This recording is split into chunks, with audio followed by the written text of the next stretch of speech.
Preface: recently, I did a weekly series of 45 commentaries entitled People's Radio. These were put up on satellite and played by some 40 brave community and listener-supported stations throughout the United States and Canada, and on Radio for Peace International, the world's only progressive, English-language shortwave station reaching audiences around the world. I was pleased to discover that People's Radio won an enthusiastic reception. Among the commonly heard listener responses were "Why haven't I heard this before?" and "Why don't the people in public life talk about these things?" Many listeners requested transcripts of the talks, but time and money constraints made it impossible to distribute transcripts, and eventually made it too difficult to continue the broadcasts themselves. Now in this book I have reproduced the heart of the commentaries, many of them revised and expanded, so that they might be accessible to interested persons. Also included are several selections I never had a chance to broadcast. Radio commentaries usually deal with the events of the day: the president's spending proposal before Congress, his pending trip to China, his chances for re-election, or a congressional leader's waning popularity, the likelihood of a tax cut, predictions about the stock market's performance, and an array of other such topics that are the stuff of punditry, all treated in the major media from a limited center-right ideological perspective and in a superficial manner that soon leaves them outdated. In contrast, the selections in this book focus on the underlying and enduring forces in modern U.S. society. They provide a useful critical framework for understanding what passes for the news. That's why I believe they have retained their relevance, and that's why they continue to be played in their original form on a number of radio stations. Now in revised and I think improved condition, they are offered here to those who still find nourishment in books, even books that say forbidden things. Strange Politics, America Besieged. The various commentaries in this book are linked by a common critical perspective, 1th. That is not directed against our nation, but against those who are mistreating our nation. Those of us who love our country, not as an ideological abstraction, but as a place where millions of decent people live out their lives, are not willing to see it go down the drain just so that the select few can accumulate more and more wealth and power for themselves. The plutocrats' goal is to secure and expand their already enormous share of the world's wealth and stamp out alternative ways of organizing society at home and abroad, regardless of the costs to the rest of us. For years, we were told to be alert to the Red Menace. Lurid images were painted of communists infiltrating our national institutions. Never was the possibility considered that the communists were doing no such thing, that they played a leading role in the struggle for industrial unionism, civil rights, and peace, and that in fact they were loyal Americans, dedicated to the needs of common people, and opposed to the free market abuses of the capitalist system. Now that the supposed Red Menace has receded, the established powers conjure new demon Islamic terrorists, homegrown terrorists, eco-terrorists, troublesome ethnic minorities, immigrants, subverters of family values, feminists, gays, welfare mothers, ally-correct liberals, cultural elites, secular humanists, and the government itself, that is, those government agencies that might try to regulate business with an eye to protecting the public interest. To this list may be added anyone else who proves inconvenient to moneyed interests, or who can serve as a scapegoat against whom the public might direct its real but misplaced grievances. To clamor about these various threats, as right-wingers do, is to overlook the real threat posed by the corporate class itself, its enormous power in making things happen the way it wants today. Rich multinational corporations, assisted by their ideological acolytes in and out of government, take in billions of dollars in direct and indirect public subsidies. The practice of feeding public money to private business interests has become so widespread at the federal, state, and local levels as to have earned the sobriquet, corporate welfare.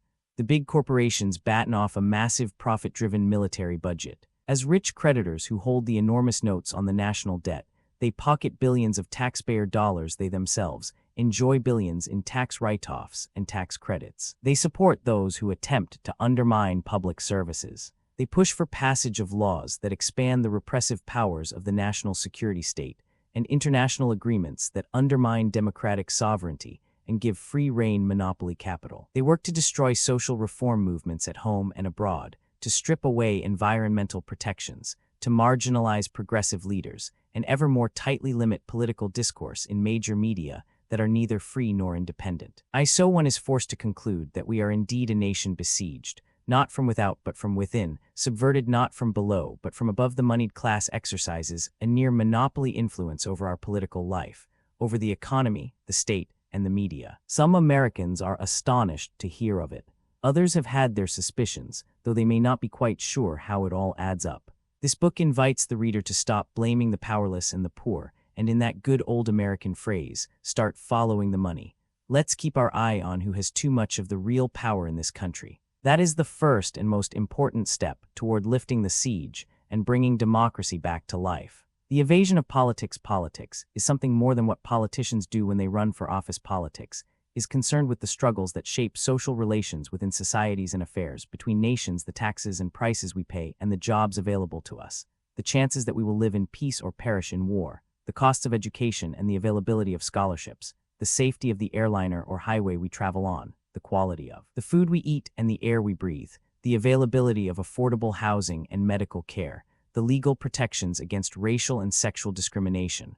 All the things that directly affect the quality of our lives are influenced in some measure by politics. The right to travel to other countries, to hear and voice dissenting opinions in the media, the workplace, or the classroom, to have some protective control over our work situation and environment, to avoid having our labor underpaid and exploited, to live with some measure of security and opportunity at a decent standard of living, to be protected from crime in the suites as well as crime in the streets. These are important political rights, at least as important as listening to campaign speeches and voting. To say you are not interested in politics, then, is like saying you are not interested in your own well-being. Of course, just about everyone is interested in their own well-being, but many people do not see how political forces act directly upon their personal lives. They are not entirely to blame for this. Much of popular culture in present-day America is organized so as to distract us from thinking too much about the larger realities that act upon us. There is the celebrity world, the doings of movie stars and pop singers,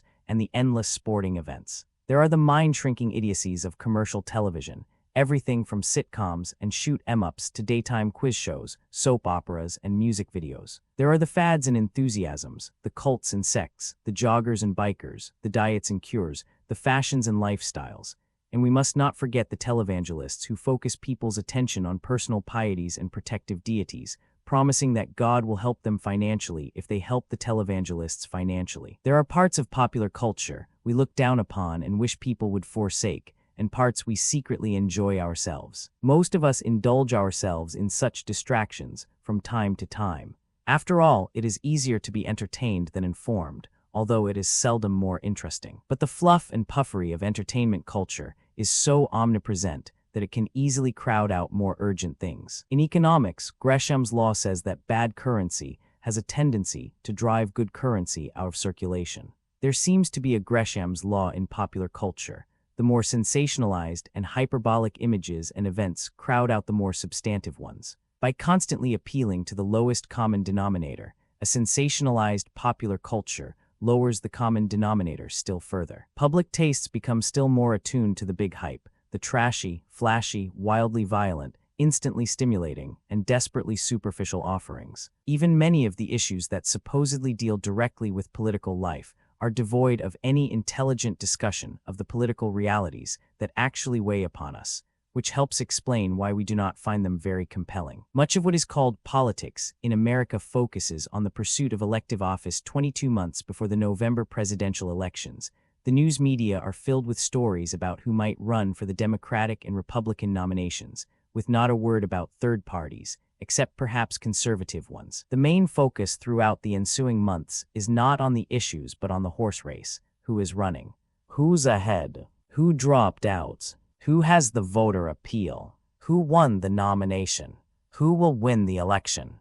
No wonder opinion studies indicate that the public has felt turned off by the endless politicking, the mudslinging, and the enormous sums of money expended during campaigns. The formal education most Americans get does little to rectify matters. Usually they are fed a pabulum version of American history and American society that dares not delve in any critical way into the exploitation that has been imposed upon labor, the oppression of minorities and women, the abuses perpetrated by corporate America at home and abroad, and the repression of dissent at home and of democratic forces in other countries by U.S. leaders. Many Americans know very little about other countries and the destruction wrought by U.S. ruling elites abroad, most Americans are taught next to nothing about the social forces that shape history and societies. They lack a coherent picture of what has happened in the world, in the distant and even recent past. This leads to some odd confusions. To cite just one small but significant instance, a recent poll discovered that something like 25% of our compatriots thought we had fought against both Nazi Germany and the Soviet Union in World War II. In case you are of that 25%, the Soviets fought on our side against Germany, inflicting and sustaining the major portion of the casualties.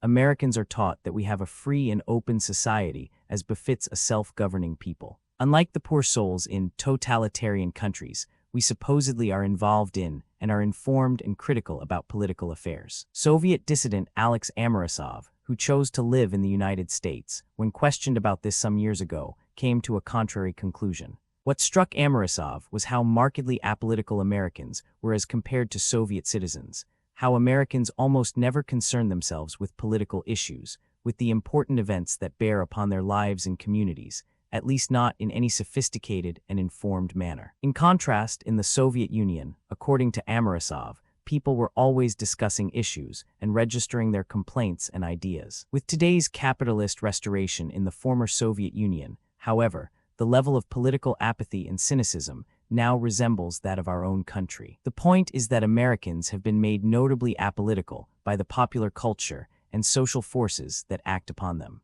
American political socialization is largely an apolitical one, and this itself is a significant political fact. In addition, Americans face the time-consuming need to earn enough money in order to survive in an expensive, cutthroat, work-driven society. Many people are too busy making a living to be able to make history, that is, to have the time and resources to act politically. They are compelled to pursue their immediate interests in ways that often violate or leave them unable to defend their overriding long-term interests. Furthermore, the political structure is so organized around big money campaigns and mass media exposure as to leave them feeling excluded from realistic participation. Many Americans shy away from politics because they feel defeated before they start. They may give every appearance of being apathetic, but often apathy is just a cover for a sense of powerlessness. Feeling overwhelmed by events, many people experience a sense of futility about political life, so they avoid getting involved. Given a political culture that encourages passivity, superficiality, and individual spectatorship, rather than collective action, it is small wonder that people do not see how they can change things for the better. Having no easy access to the resources of power, they feel powerless. Luckily for the democracy, not everyone feels that way. Millions of Americans do try to make a difference. They try to educate themselves and others. They organize and agitate, protest and demonstrate. They speak out and fight back against things they do not like, in the workplace, in their communities, in the nation. And often they do make a difference. In many instances, their need to make a living does dovetail with their ability to make history, as when they organize at the workplace and struggle for job protections, better occupational standards, and better wages. In the course of those struggles, they often have to confront the powers that would keep democracy from developing. In sum, politics is a subject we cannot afford to ignore. By politics, I mean the struggles around just about every life and death issue there is, encompassing so much more than the electoral hoopla to which the term is usually applied. Politics will wreak its effects upon us, whether we like it or not. By educating ourselves to how political realities affect our lives, we become more effective citizens, better able to defend our own interests and those of our community, our nation, and our planet. The study of politics, then, is itself a political act of the utmost importance. The president as corporate salesman, the president of the United States, we learn in school, plays many roles: chief executive, commander-in-chief, chief legislator, head of state, and party leader. Seldom mentioned is his role as guardian and representative of corporate America. Presidents do their share to indoctrinate the public into the corporate business ideology. Every modem president has had occasion to praise the free market system and denounce collectivist alternatives. Presidents are solid believers in the business ideology of a market-driven economy. They boost the virtues of self-reliant competition and private initiative, virtues that exist more clearly in their minds than in the actual practices of the business community. The president is the top salesman of the system, conjuring up reassuring images about the state of the Union. Presidents would have us behave that our social problems and economic difficulties can be solved with enough vigor and resolve, or by toughing it out, or through self-reliance or a spiritual revival, as various White House occupants from Kennedy to Clinton have put it. America is number one, proclaimed President Nixon, while millions of his unemployed compatriots were feeling less than that. America is standing tall. America is the greatest, exulted President Reagan to a nation with 60 million citizens living below or close to the poverty level, a record trade deficit, and a runaway national debt. Prosperity, our presidents tell us, is here or not far off. But so are the nation's many wild-eyed enemies, be they communists, revolutionaries, or terrorists. There is no shortage of adversaries abroad supposedly waiting to pounce upon the United States, held back only by huge military appropriations, CIA covert actions, and a strong internal security system. One presidents usually downplay crises relating to the economy and emphasize the ones needed to justify U.S. interventionism abroad, huge military budgets, and curbs on political dissent. Whether Democrat or Republican, liberal or conservative, the president tends to treat capitalist interests as synonymous with the nation's well-being. Presidents greet the accumulation of wealth as a manifestation of a healthy national economy. Regardless of how that wealth is distributed or applied, America will achieve new heights spurred on by freedom and the profit motive, President Reagan announced. This is a free enterprise country, said President Clinton, who added, I want to create more millionaires in my presidency than Bush and Kiel did. Presidents will describe the overseas investments of giant corporations as U.S. interests abroad to be defended at all costs, or certainly at great cost to the U.S. populace. In fact, a president's primary commitment abroad is not to democracy as such, but to the global free market. In the past century, almost all Republican and Democratic presidential candidates have been millionaires either at the time they first campaigned for the office or by the time they departed from it. In addition, presidents have drawn their top advisors and administrators primarily from industry and banking, and have relied heavily on the judgments of corporate leaders. President's lifestyle does not make it any easier for him to develop an acute awareness of the travails endured by ordinary working people. He lives like an opulent potentate in a rent-free 132-room mansion known as the White House, set on an 18-acre estate, with a domestic staff of about 100, including 6 butlers and 5 full-time florists, a well-stocked wine cellar, tennis courts, a private movie room, a gymnasium, a bowling alley, and a heated outdoor swimming pool. The president has the free services of a private physician, a dozen chauffeured limousines, numerous helicopters and jets, including Air Force One. He also has access to the imperial luxuries of Camp David and other country retreats, free vacations, a huge expense allowance, and for the few things he must pay for, a generous annual salary. Journalists and political scientists have described the presidency as a man-killing job. Yet presidents take more vacations and live far better and longer than the average American male. After leaving office, they continue to feed from the public trough. 4 ex-presidents, Ford, Carter, Reagan, and Bush, are multimillionaires, yet each receives from $500,000 to $700,000 in annual pensions, office space, staff, and travel expenses, along with full-time Secret Service protection costing millions of dollars a year. Our tax dollars at work. Presidents and presidential candidates regularly evade federal limits on campaign spending through a loophole that allows big contributors to give what is called soft money directly to state political parties. Big contributors may disclaim any intention of trying to buy influence, but if it should happen that after the election they find themselves or their corporations burdened by a problem, they see no reason why they shouldn't be allowed to exercise their rights like other citizens and ask their elected representative, who in this case happens to be their friend, the President of the United States, for a little help. For their part, presidents seem as capable of trading favors for campaign money as any influence-peddling, special interest politician, only on a grander scale. The Nixon administration helped settle a multi-billion-dollar suit against ITT and received a $400,000 donation from that corporation. Reagan pushed through the deregulation of oil and gasoline prices and received huge contributions from the oil companies. President Bush's Team 100 consisted of 249 wealthy financiers and corporate CEOs who put up at least $100,000 each to help elect Bush in 1988. In return, they enjoyed White House handouts, special dispensations on regulatory and legal matters, and appointments to choice ambassadorships. And President Clinton adhered faithfully to the practice of selling favors for funds to affluent clientele, using White House facilities to solicit campaign money, taking contributions from foreign donors, which is prohibited by U.S. law, and from other fat cat contributors who were compensated with special favors. It is said that the greatness of the presidential office lends greatness to its occupant, so that even persons of mediocre endowment grow from handling presidential responsibilities and powers.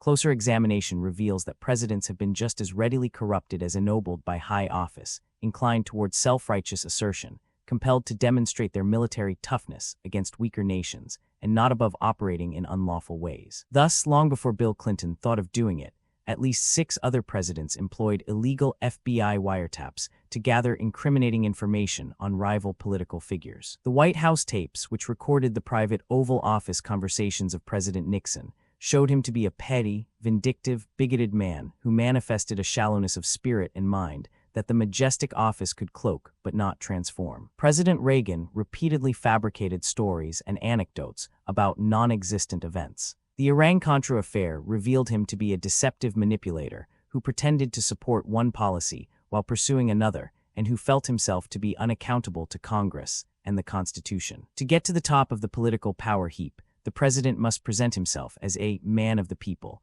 while quietly serving those who control the wealth and power of the country in ways that are pleasing to them. If presidents tend to speak one way and act another, it is due less to some inborn flaw shared by the various personalities who occupy the office than to the nature of the office itself. Like any office holder, the president plays a dual role in that he must satisfy the major interests of corporate America and high finance, and at the same time make a show of serving the public. Although some presidents may try, they discover they cannot belong to both the big corporations and the people. The success any group enjoys in winning presidential intercession has less to do with the justice of its cause than with the place it occupies within the class structure. Presidents usually decide in favor of big industry and finance and against light industry and small business, in favor of corporate shareholders and against workers. On infrequent occasions, the president may oppose the interests of individual companies. Hence, he might do battle with an industry like steel, as did Kennedy,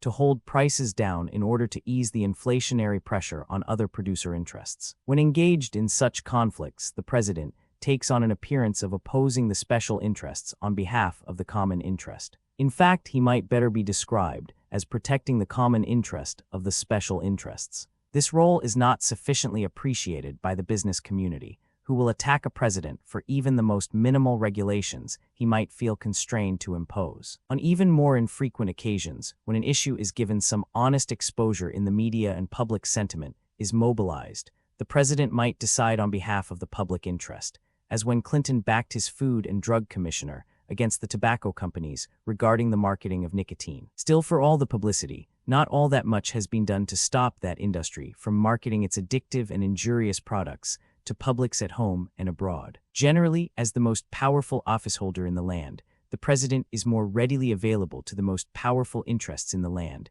and rather inaccessible as lesser mortals, unless we organize and raise more hell. The best thing we can do is never romanticize the individuals who occupy the highest office, or, for that matter, any office. Our leaders don't know best. Through the centuries, anti-democratic theorists have argued that leaders should form their own decisions and not be responsive to popular demands. Public affairs should be left in the hands of knowledgeable decision-makers who supposedly know things the rest of us do not know. Political leaders are the first to encourage uncritical faith in themselves. I recall how Vice President Spiro Agnew admonished people for demanding too much democratic participation in public affairs. Just as patients must rely on their physicians' expertise for medical care, so citizens must depend on their leaders, the experts in statecraft. Ordinary people can no more expect to make decisions about policy than about medical treatment, he maintained.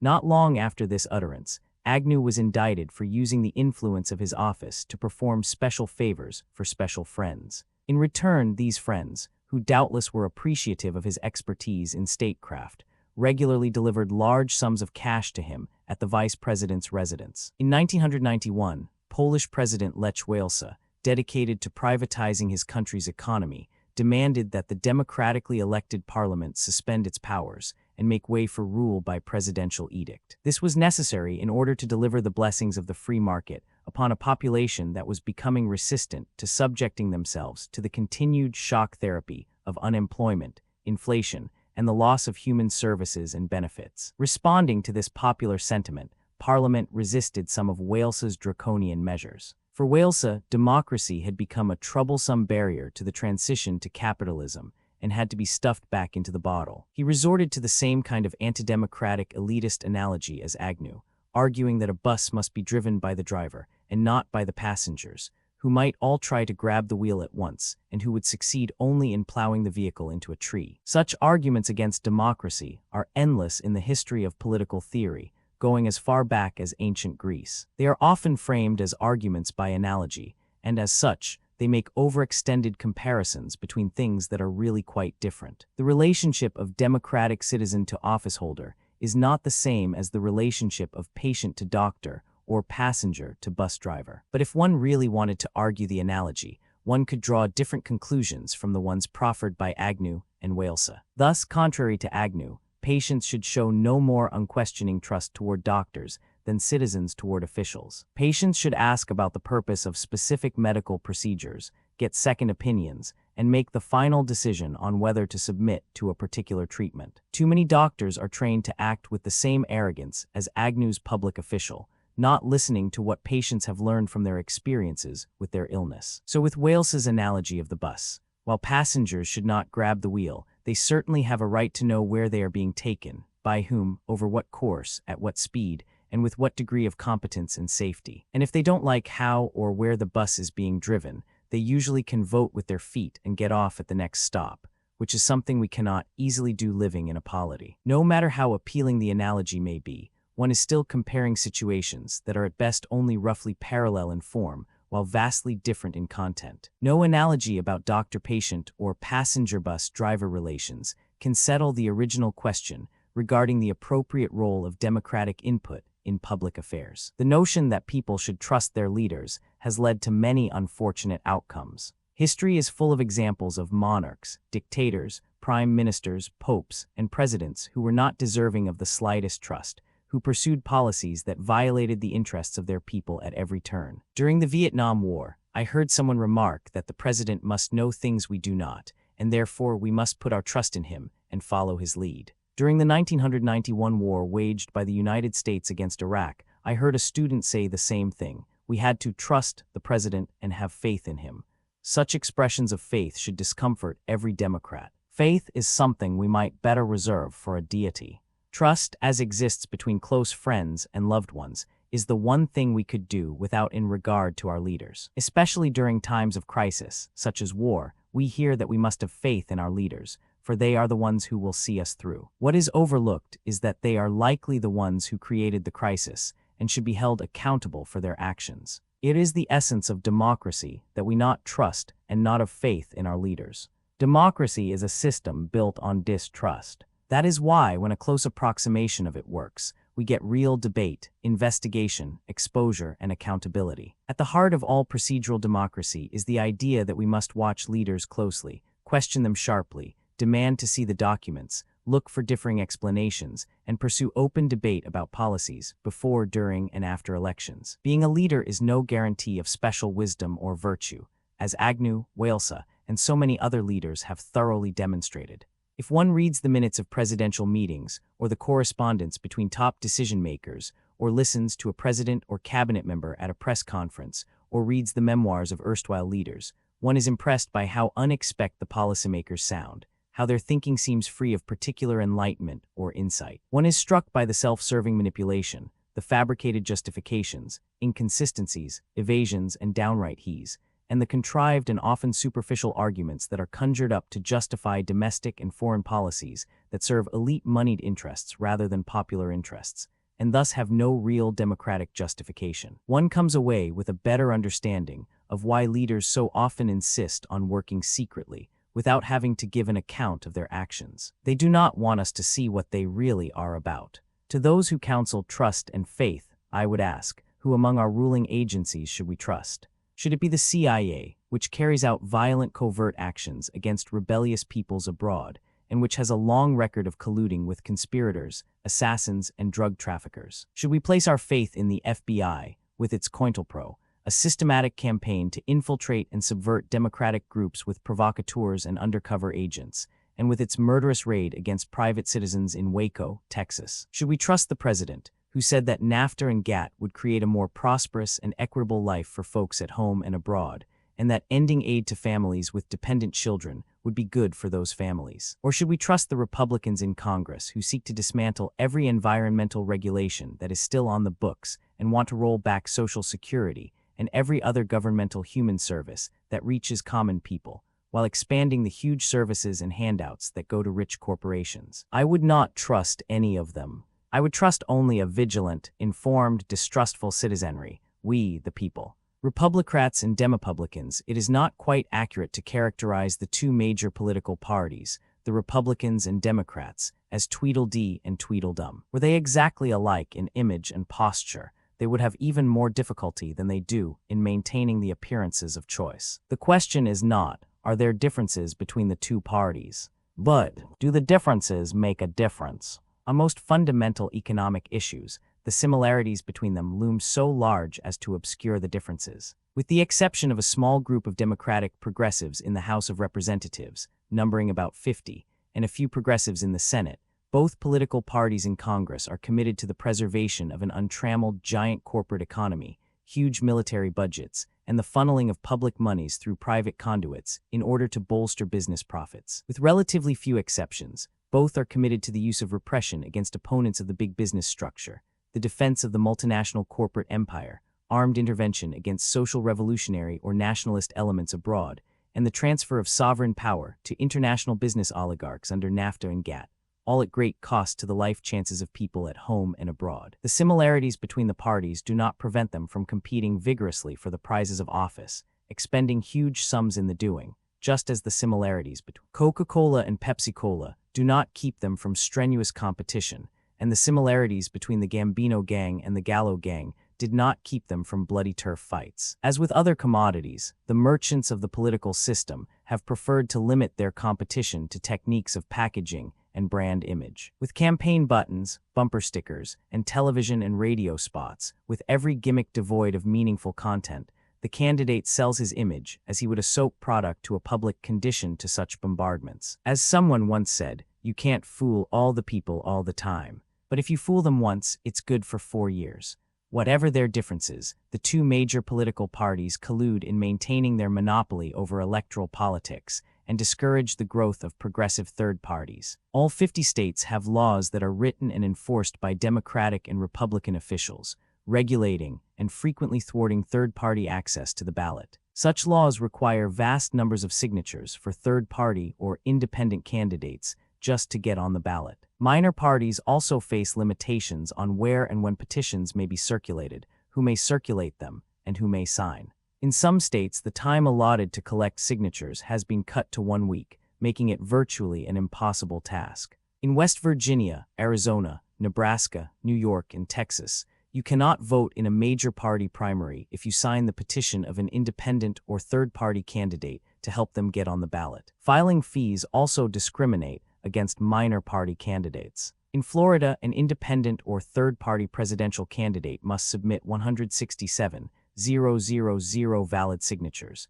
and pay 10 cents for each one, which is a minimum filing fee of $16,700 just to get on the ballot. In Louisiana, an independent candidate must pay a $5,000 filing fee just to try to get on the ballot. In other words, just to engage in the process of collecting signatures. The Democrats and Republicans face no such requirements, having fashioned the laws to suit their two-party monopoly. Restrictive ballot requirements supposedly are necessary to screen out frivolous and kooky candidates. But who decides who is frivolous and kooky? And what is so dangerous about such candidates that the electorate must be protected from them by all-knowing major party officials, who appointed the Democrats and Republicans as our protectors to determine which candidates are acceptable? In fact, the few states that allow easy access to the ballot, such as Iowa and New Hampshire, where only 1,000 signatures are needed and plenty of time is allowed to collect them, have suffered no invasion of frivolous or kooky candidates. If you want kooks, try the Republican-dominated 105th Congress. Federal law provides millions of dollars in public funds to the major parties to finance their national conventions, their primaries, and presidential campaigns, even though they are private parties. But public money goes to third-party candidates only after an election, and only if they can gather 5% of the vote, which, in a national election, is about 4 million votes. In other words, the smaller parties cannot get the money unless they get 5% of the vote. But they are not likely to get 5% unless they get the money that can buy them national media exposure. The Federal Election Commission, designed by law to have 3 Republican and 3 Democratic commissioners, spends most of its time investigating and filing suits against smaller parties and independent candidates. Thus, 2 private political parties have been endowed with public authority to regulate and harass other parties. We Americans would balk at seeing any particular religious denomination designated the state religion to be favored by law over all other religions. Indeed, the First Amendment of the Constitution explicitly forbids governmental establishment of any religion. Yet we have accepted laws that, in effect, make the Democrats and Republicans the official state parties, a rigged 2-party monopoly, and this at a time when they are less popular than ever. The very system of representation discriminates against third parties. The single-member district, winner-take-all plurality elections, used throughout most of the United States, tend to magnify the strength of major parties and the weakness of smaller parties. Winner-take-all means the party that polls a plurality, be it 40, 50, or 60%, wins 100% of a district's representation with the election of its candidate. The smaller parties, regardless of their vote, receive 0 representation, thus suffering a higher percentage of wasted or unrepresented votes. The minor parties invariably win a lower percentage of seats, if any, than their actual percentage of votes. An example of how the minority party is deprived of representation is provided in the 1994 U.S. House elections in Iowa. The Democrats won 42% of the votes but won none of the seats, thereby wasting all their votes. In the 1992 U.S. House elections in Washington state, Republicans received 42% of the votes but wasted most of them, winning only one of 9 seats. The same kind of distortions occur in Canada, Great Britain, and the few other countries that use winner-take-all single-member districts. In the 1997 Canadian national election, the Liberal Party won only a 38.4% plurality of the vote, but received a majority of the parliamentary seats. In Britain, the Conservative Party of Margaret Thatcher and John Major kept getting around 60% of the seats in Parliament for almost 2 decades, without ever having received more than 44% of the popular vote. Meanwhile, a smaller third party in Britain would receive around 20 to 25% of the vote, without ever winning more than 3 or 4% of the seats. What we need is proportional representation, or PR, as it is sometimes called.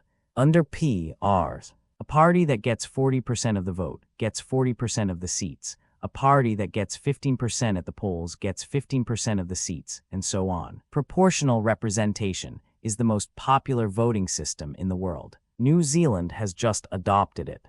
Some form of PR is used throughout Europe, Scandinavia, and elsewhere, producing governments that are consistently more representative and responsive than winner-take-all systems. In the United States, a few local governments and school districts have used PR, and a few more are in the process of adopting it. The winner-take-all system eventually deprives the minority parties of voters, since not many citizens wish to waste their votes on a minor party that seems incapable of achieving a legislative presence. Sometimes it does not even seem worth the effort to vote for one of the 2 major parties in districts where the other major party so predominates and will be winning the sole representation. But if we had PR, every vote would be given some representation, and people would be more likely to vote. Indeed, in countries that have PR, there is a broader choice of parties, a higher rate of participation, and greater representation of various groups. Then there is the problem of voting fraud. The computer-based punch card systems used nowadays are at least as susceptible to error, accident, and fraud as paper ballots and voting machines. Investigations reveal a high instance of tabulation errors and easy opportunities to distort counts. In an election in St. Louis, ballots in working class, African American wards were more than 3 times less likely to be counted than those in white wards. Punch card voting irregularities have been found in many states. To maintain the status quo, authorities will resort to more coercive measures than vote fixing, if need be. Almost every radical group that has ever managed to gain some grassroots strength has become the object of official violence. The case of the American Socialist Party is instructive.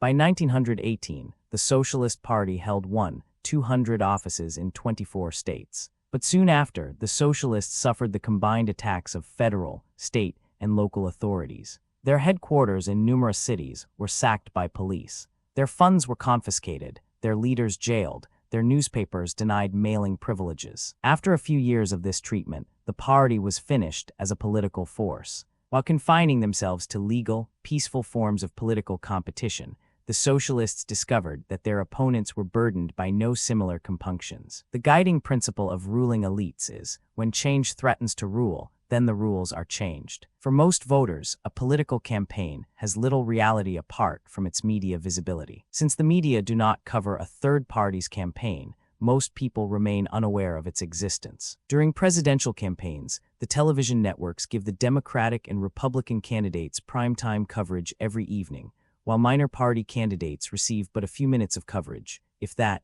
in their entire campaign, unless the minor candidates are conservatives like George Wallace or Ross Perot. If the two major parties are so good, why do they need such a rigged system to maintain their hegemony? Those of us dedicated to democracy can begin by pushing for reform in our electoral system, including laws governing ballot access, voter registration, vote recording and counting, methods of representation, campaign funding, and media access. Only then can we break the two-party monopoly and begin to approximate a genuine electoral democracy. The politics of sin, it's time to talk about sin again. When we were youngsters attending church, the sermons we heard about love and charity were all right, but the ones about sin were really riveting.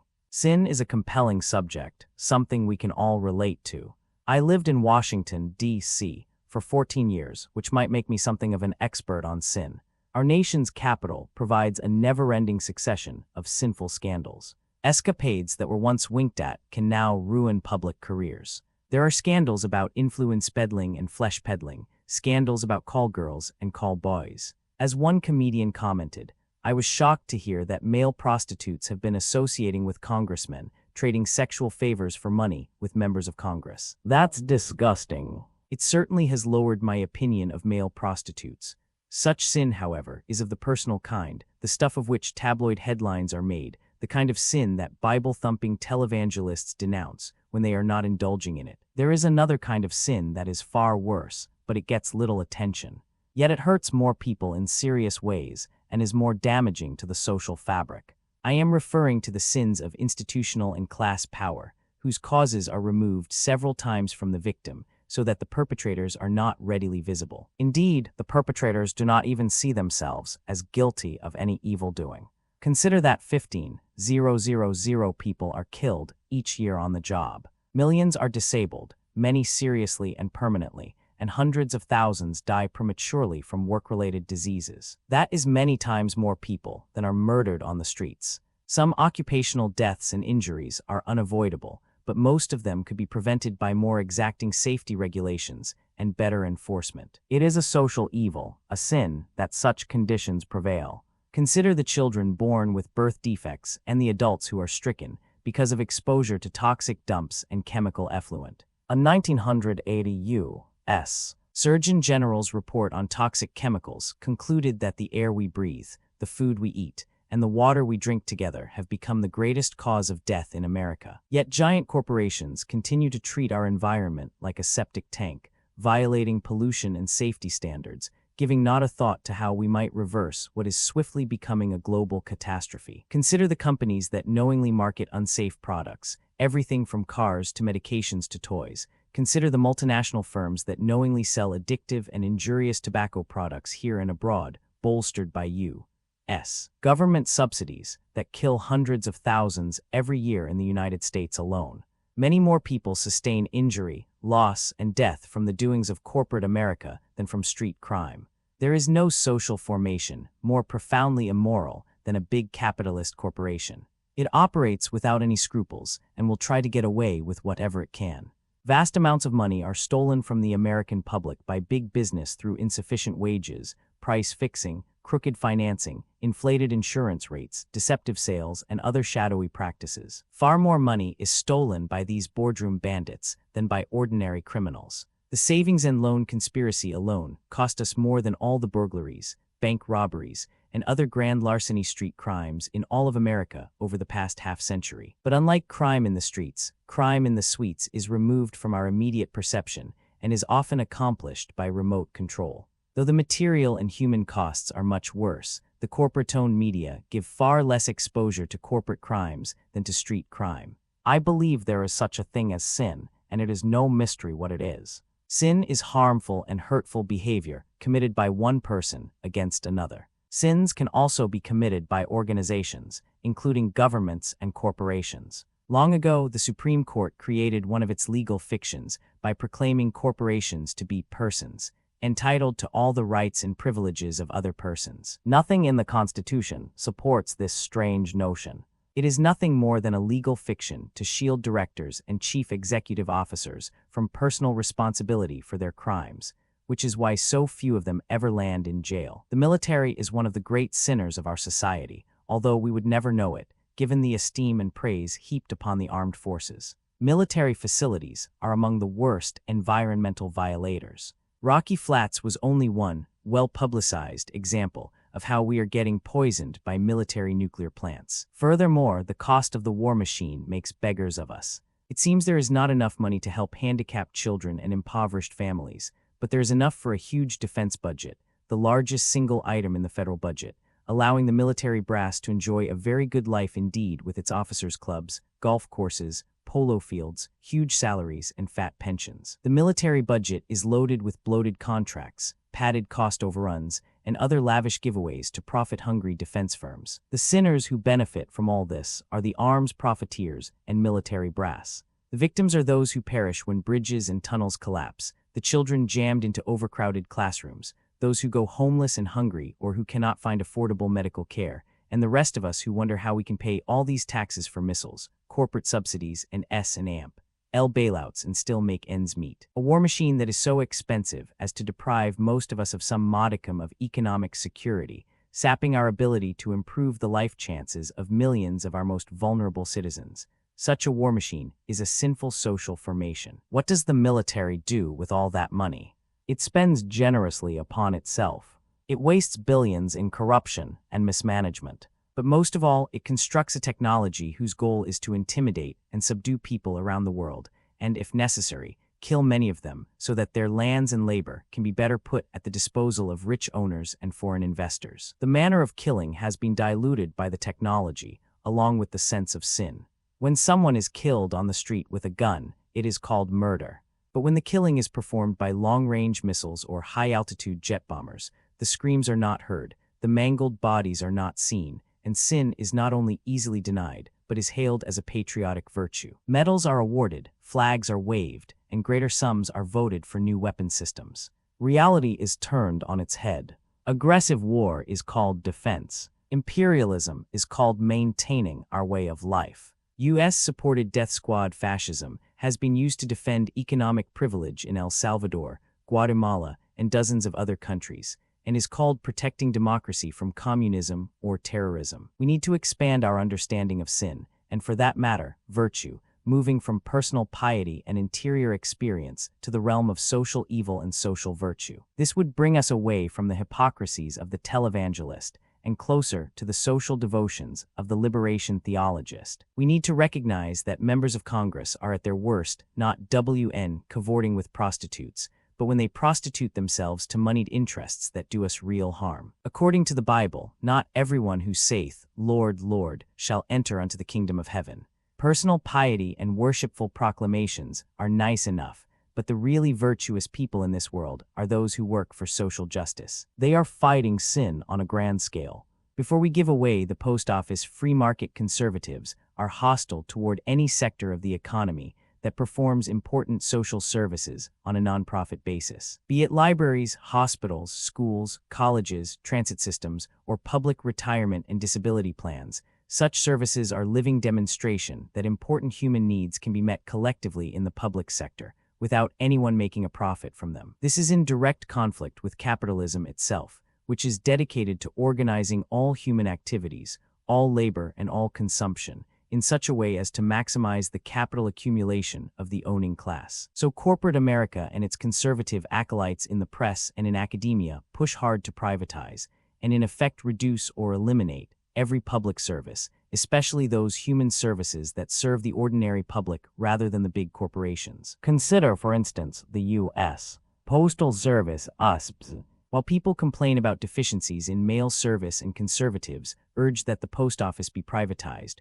we might ask, what private system would deliver a letter 3,000 miles door-to-door within a few days for only the modest price of a first-class stamp? What private business would agree to forward your mail at no extra cost for 1 year, or longer if you make additional arrangements? The Postal Service, which employs over 700,000 people, regularly serves as a scapegoat for incompetence in private business. I can think of occasions when a travel agency, utility company, realtor, publisher, lawyer, and research assistant blamed the notoriously unreliable post office for delays and disappeared documents, while the fault actually rested with the person uttering the alibi. Far from being unreliable, the USPS has a delivery reliability very close to 100%. How many services can make that claim? Conservative worshippers of the free market mythology claim that privatization would reduce the price of services. In fact, United Parcel Service, UPS, and Federal Express, FedEx, charge more for overnight delivery than does the Postal Service. True, some private delivery systems have been able to underprice the USPS, but only by paying low wages and refusing to serve markets that are not densely populated. If the USPS is really all that good, why then does it have such an undeservedly bad reputation? First of all, costs have gone up and service has declined over the years. In recent decades, the government has shown more interest in cutting down postal services than improving them. Twice-a-day deliveries were long ago abolished. Small rural post offices have been snuffed out, and throughout the country, thousands of mail collection boxes have been removed, while thousands more are relieved of their contents with less frequency than ever. And through all this, mail volume has increased far out of proportion to the population. While volume grew 150% in the decades immediately after World War II, not one new major postal facility was built in a large eastern city. In addition, there have been hiring freezes and speed-ups. In major postal centers, letter sorters have carried double workloads, especially during Christmas season when a 12-hour day, 7-day week has not been uncommon. No wonder that on-the-job instances of physical collapse, heart attack, and and violence have multiplied. While services have supposedly been put on a strictly business-like basis, the business community continues to enjoy fat postal subsidies, being able to send billions of pieces of advertising each year through the mails at well below cost. No wonder the U.S. Postal Service has had money problems. Like other domestic services, it must endure budgetary squeezes so that there will be more funds for missiles, bombers, and the like. Yet it must continue to service the growing advertising needs of thousands of corporations. Aside from all the junk mail, some 80% of first-class delivery is also business mail. With all the supposed streamlining in personnel and services, the Postal Service has become a top-heavy corporation with the number of management slots multiplying many times over the last 30 years, creating thousands of new highly paid positions for corporate executive types whose mission is to squeeze as much out of the postal worker as possible. The new postal management says it is attempting to cut costs, but as Sarah Ryan pointed out dollars and cents Jan/Feb. 1995, the postal services being turned over to private contractors are those that are the least costly, most efficient, and most revenue-producing. Big corporations like Time Inc. and Lockheed are taking over postal operations, but only the cream, the high-density delivery market rather than rural service. The latter will never turn a profit, and so will be left in public hands. As with armaments, telecommunications, utilities, nuclear power, and other free market areas, so with postal service, the socialistic public sector subsidizes the capitalistic private sector. The latter then crows about how much more cost-effective it is. Thus, over the last 30 years, the USPS has spent millions on the research and development of such new mail sorting technologies as the optical character reader and the remote barcode. Developed at public expense, these technologies have been handed over to private sector operators who reap the benefit of swift, mechanized sorting procedures. The private operators not only cash in on the Postal Service's R&D, but they are taking over the post office's business itself. Some 40% of mail volume is presorted by private companies. In addition, these companies pay wage rates that are far below what USPS employees receive and with fewer, if any, benefits. Various states and municipalities that hope to lure their business then offer the private contractors still more blandishments. Thus, reports Ryan, DynCorp has opened shop in Pennsylvania, where it received a $650,000 loan from the state, $2.3 million worth of employment services from the city of York, and a $200,000 grant to build a parking lot. DynCorp reciprocated by offering jobs to mail sorters at $6.12 an hour. Public services are being parceled out to private companies that hire non-union employees who receive no benefits and lower wages than the former public employees. Hence, the trucks that pick up the mail at airports and cart it to small post offices outside major urban areas are now contracted out to non-union private carriers. Often using their own rigs, these small private contractors take the job at something less than the salary of a postal driver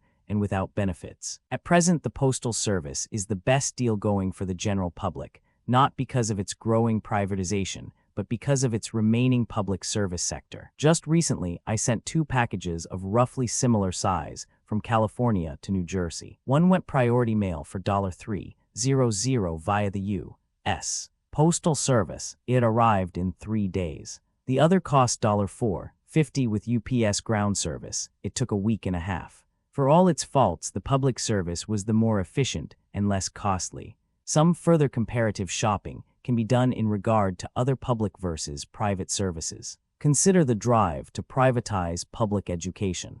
Those urban areas that recently attempted to hand their schools over to private corporations ended up with worsened services at higher costs. There is no mystery as to why. The private contractor's prime concern was not educating children, but squeezing out the largest possible profit from the enterprise. In the free market, you don't really get what you pay for. Proponents of the free market push for privatization not because public services do not work, but because they do. If properly funded, the Postal Service, like public transportation, public libraries, public hospitals, public universities, and public pension and disability plans like Social Security, works very well indeed and quite democratically. By democratically, I mean the services are equitably distributed, paid for from the public purse, with no privileged interest making an undeserved private profit from them. The trouble with the public sector is that it is living demonstration that all sorts of useful human services can be performed, and social needs met without use of the free market,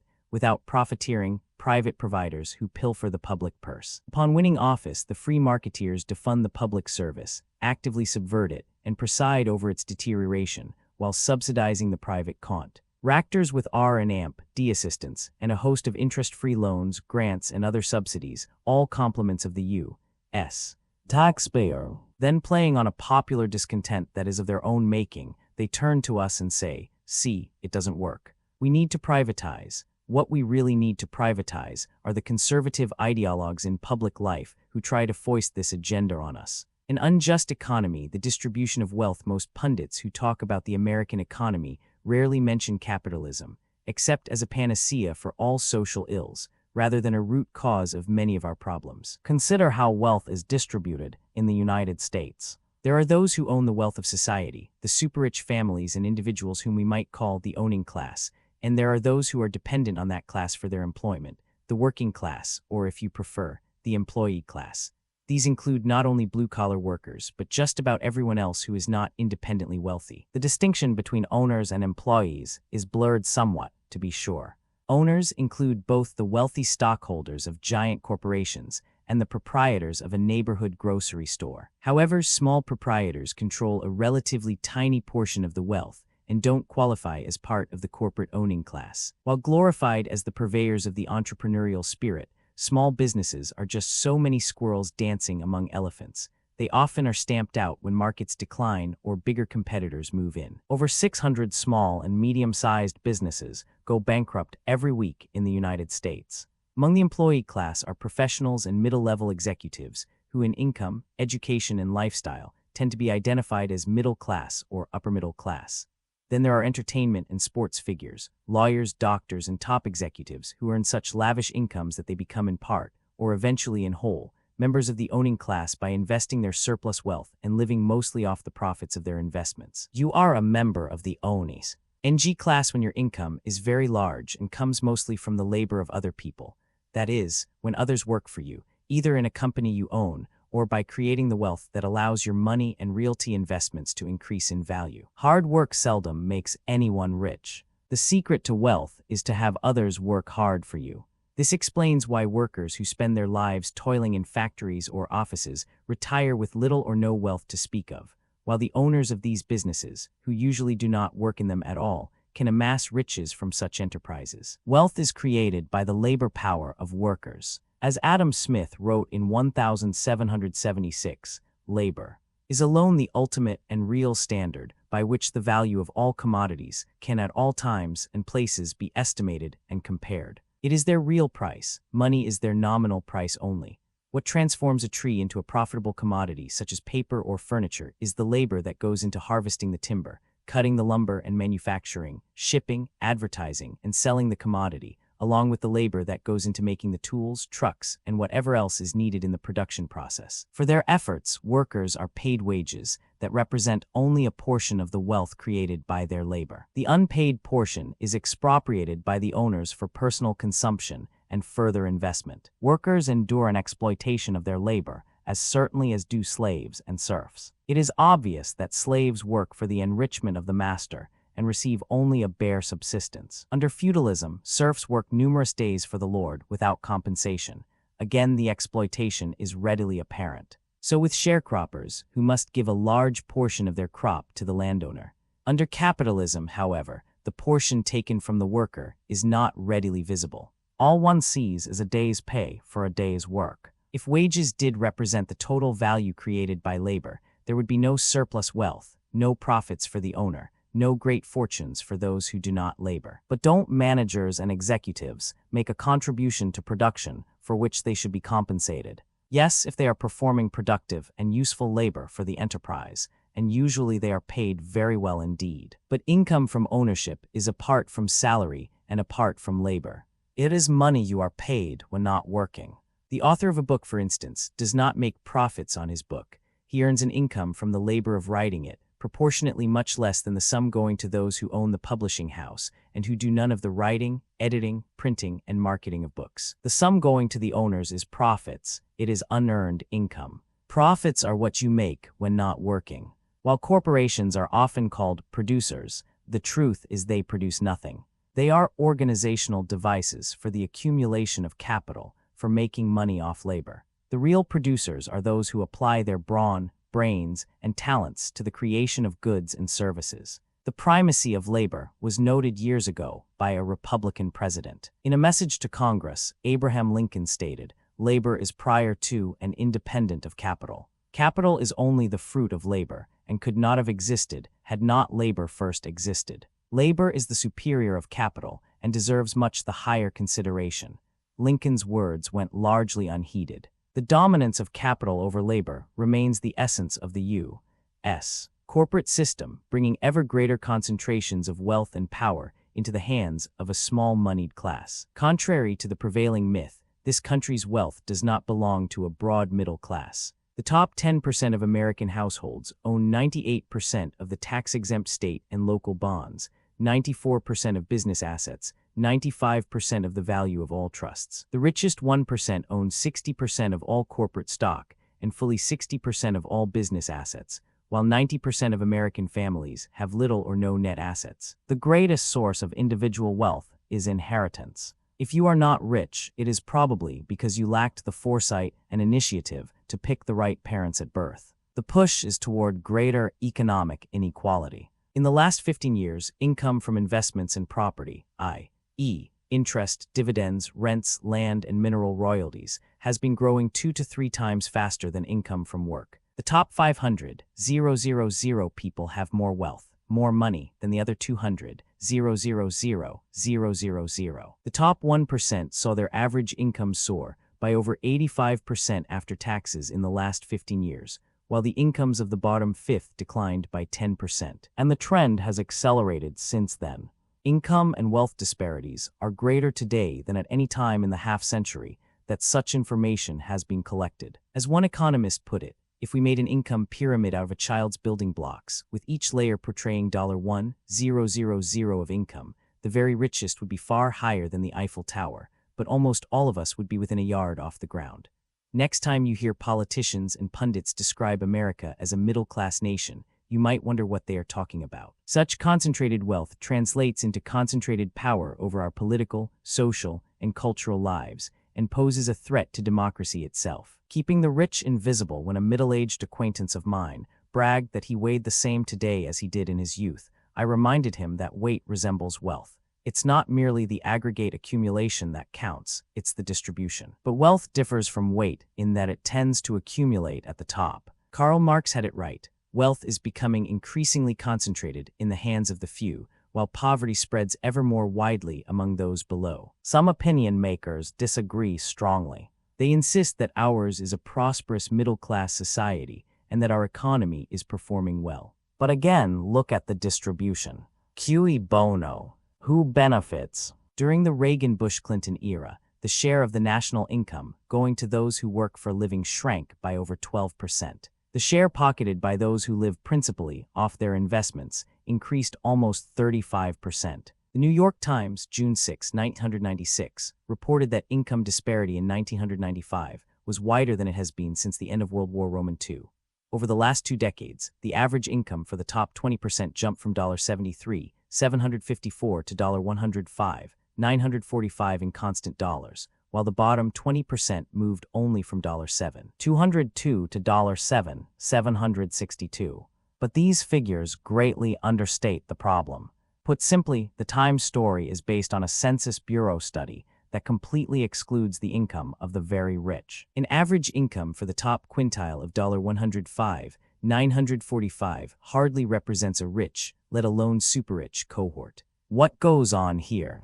What has happened to the really rich people? The remarkable thing is that for years the Census Bureau never interviewed anyone who had an income higher than $300,000, or if interviewed, they were never recorded as above the reportable upper limit of $300,000, the top figure allowed by the Bureau's computer program. In 1994, the Bureau lifted the upper limit to $1 million. This still leaves out the richest 1%, the hundreds of billionaires and thousands of multimillionaires who make many times more than $1 million a year and who own most of the nation's wealth. By designating the decapitated top 20% of the entire nation as the richest, the Census Bureau is including literally millions of professionals and others who make as little as $70,000 or so, people who are anything but the richest, while excluding the really big money. The super-rich are concentrated in a portion of the population so minuscule as to be judged statistically insignificant. Despite their tiny numbers,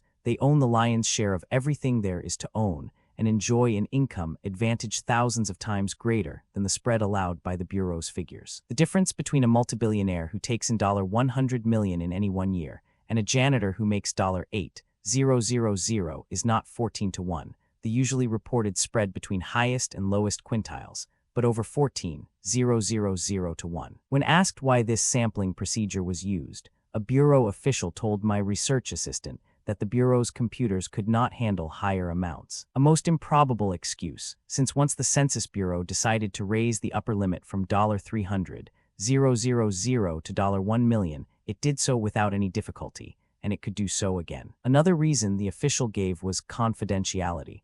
Given place coordinates, someone with a very high income might be identified. Furthermore, he said, high-income respondents understate their income. The earnings they report are only about 50 to 60% of actual investment returns. In any case, since their actual numbers are so few, they are likely not to show up in a national sample. In a word, studies of this sort give us no idea how rich the very rich really are. Of late, much media attention has been given to the CEOs who rake in tens of millions of dollars annually in salaries and perks. But little is said about the tens of billions these same corporations distribute to their affluent shareholders each year. Publicity that focuses exclusively on a handful of greedy top managers conveniently avoids any exposure of the super-rich. In fact, reining in the CEOs who cut into the shareholders' take would well serve the shareholders' interests. Marx's prediction about the growing gap between rich and poor still haunts the land and the entire planet. The number of persons living below the poverty level in the United States climbed from 24 million in 1977 to over 35 million by 1995, with tens of millions more living just barely above the poverty level. And what is called the poverty level itself is set at an unrealistically low level that does not take into account the full effect of inflation on basic essentials such as food, fuel, housing, and health, the things that compose a disproportionate amount of the income of low-wage households. The concentration of wealth creates more poverty. As some few get richer, more people are falling more deeply into poverty than in earlier times and finding it increasingly difficult to emerge from it. The same pattern holds throughout most of the world. For years now, as wealth concentrates globally, the number of poor has been increasing at a faster rate than the Earth's population. Rather than declaring Marx outdated, a pronunciamento that has been bouncing around the free market world for over 100 years, we should note that on some questions he is more relevant than ever. But to understand how so, we have to move beyond the U.S. Census Bureau's cooked statistics. A free market for whom? In the modem capitalist system, wealth is accumulated not only by individual tycoons, but by giant multinational corporations. As say, Wright Mills noted, not great fortunes, but great corporations are the most important units of wealth, and to these units individuals with big money are variously attached.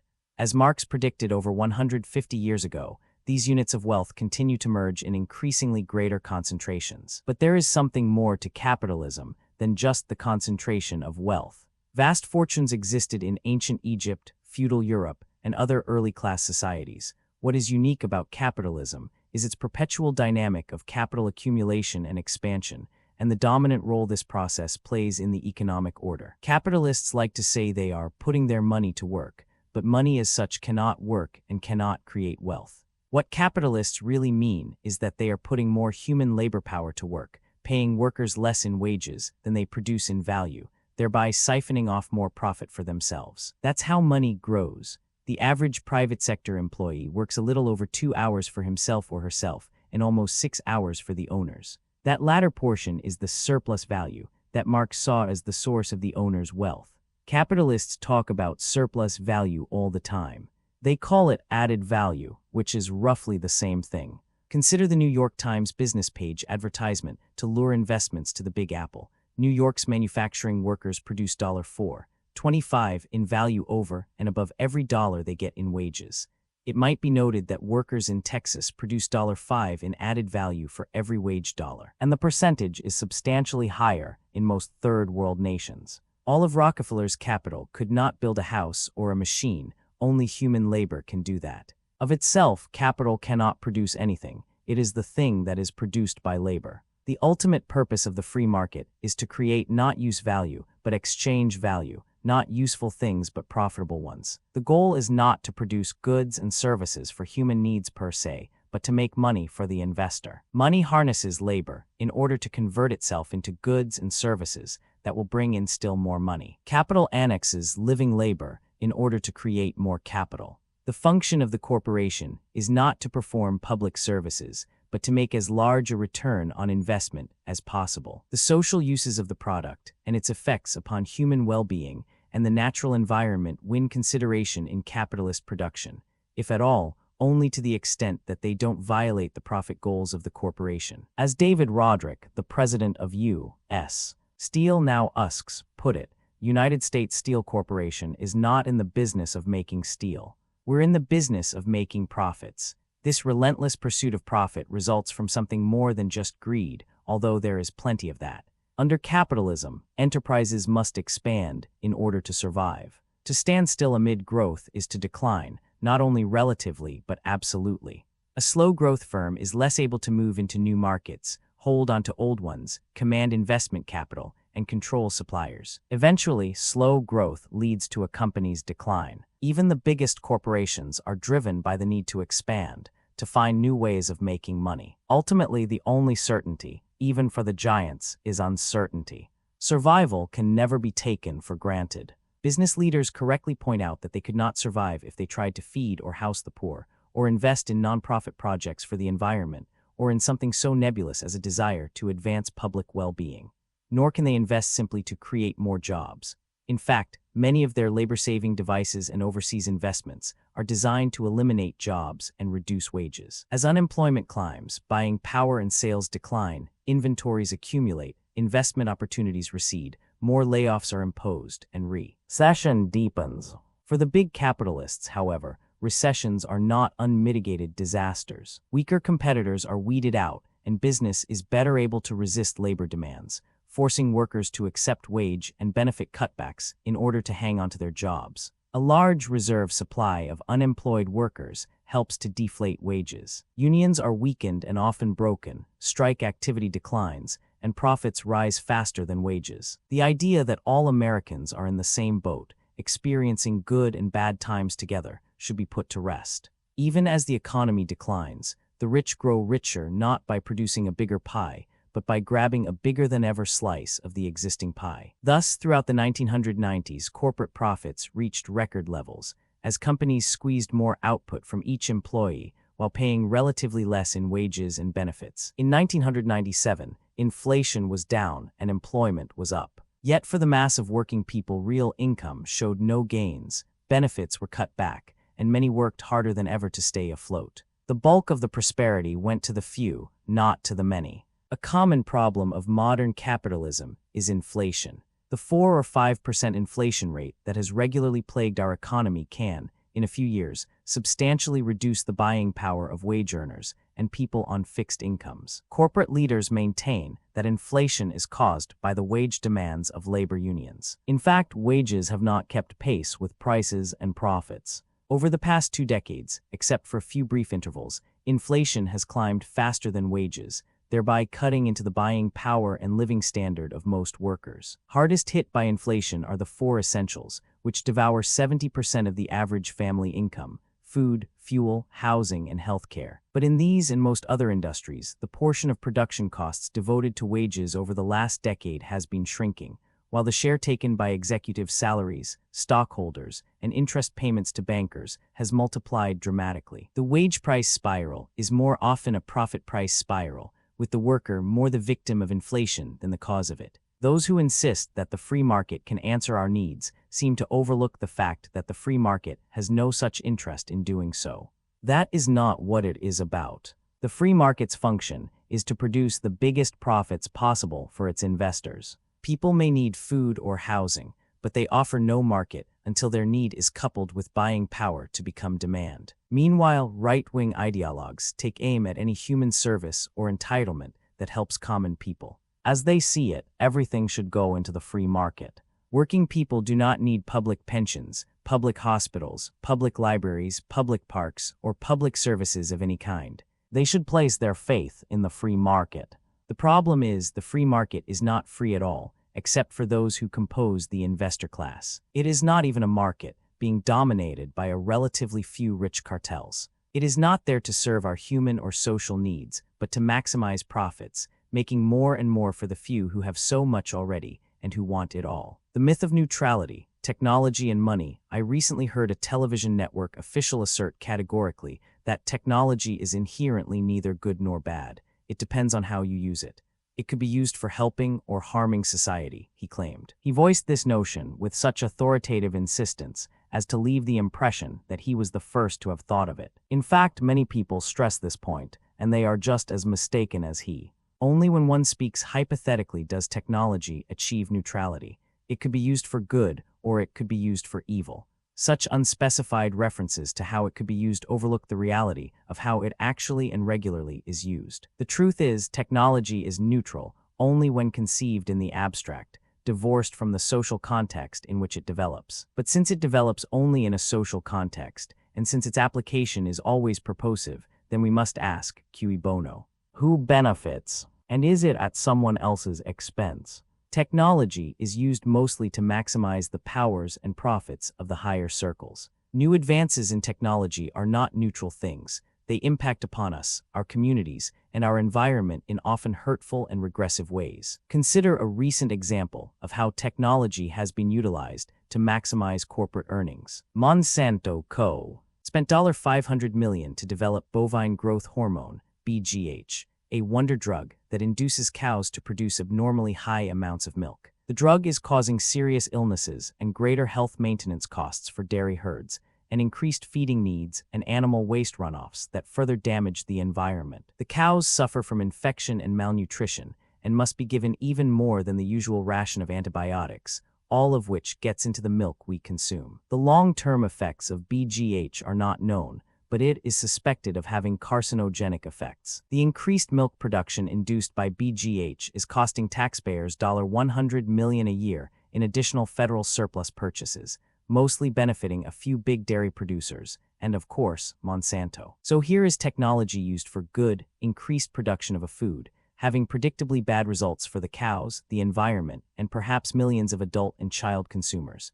Neutral technology in the social context of a profit-driven system of production that does not give a damn about consumers, animals, or the environment, produces bad results, as many predicted before the drug ever got on the market. Developed within an existing social order that is dominated by big government in the service of big business, modem technology takes a form that is anything but neutral. Much research and development is devoted to creating weapons of destruction and instruments of surveillance and control. When over 75% of all research and development is financed in whole or part by the Pentagon, then it is time to stop talking about technology as a neutral instrumentality and see how it takes form and definition in a context of money and power that gives every advantage to the special interests of the military-industrial complex, the profit-gouging defense industry, and state agencies of control, coercion, and surveillance, all at taxpayers' expense. Meanwhile, the rest of us pony up the funds to pay for it all, while suffering the consequences. The myth of neutral instrumentality is also applied to money. When I studied economics in school, I was taught that money was a medium of exchange, a neutral mechanism if ever there was one. But such a neutral-sounding definition hides a host of troublesome realities. In fact, money circulates within a particular social context, and like technology, it has a feedback effect of its own, advantaging the already advantaged. Money creates a way of liquefying and mobilizing wealth. With mobility comes greater opportunities for accumulation and concentration. Before money, wealth could only be accumulated as real property, land and edifices, livestock, horses, gems, furs, finery, and other luxury artifacts. The advent of precious metals was the first great step to a mobile form of wealth that allowed for greater accumulation and a still greater command over the labor and loyalty of masses of people, themselves bereft of land and capital. With the growing concentration of wealth and the emergence of a moneyed class, there comes a greater concentration and command over technology itself by that class. In a word, big money finances big technology. No wonder that technology, in turn, is developed with an eye to enriching and making the world safe for those who have the money. What if, instead of defining money in that benign and neutral way, as a medium of exchange, we defined it as an instrument for the mobility and accumulation of capital and the concentration of economic power? That would give us a whole new slant on things. Money allows for a level of accumulation and investment previously unknown. Again, hypothetically speaking, money is just an instrument of exchange that could be used for good or bad, for medicine or murder. And to be sure, in everyday life we do use it for necessary and often good things like food and shelter. But looking at the larger picture, money best serves those who have large amounts of it and who use it to accumulate power in order to accumulate still more money. One could go on with other specific cultural artifacts and institutional arrangements, guns, vehicles, the military, education, and even what is called culture.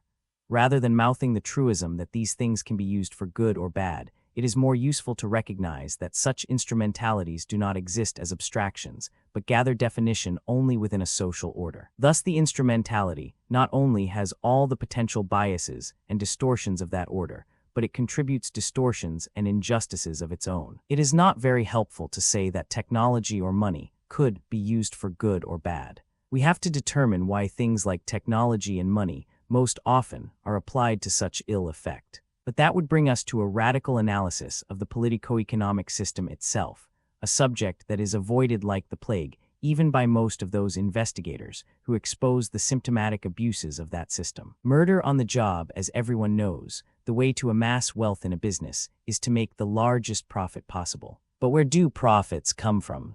Profits are the difference between the value that the workers produce with their labor and the value paid to them and other production costs. The difference between business earnings and labor costs is called surplus value by Marxists and added value by capitalists.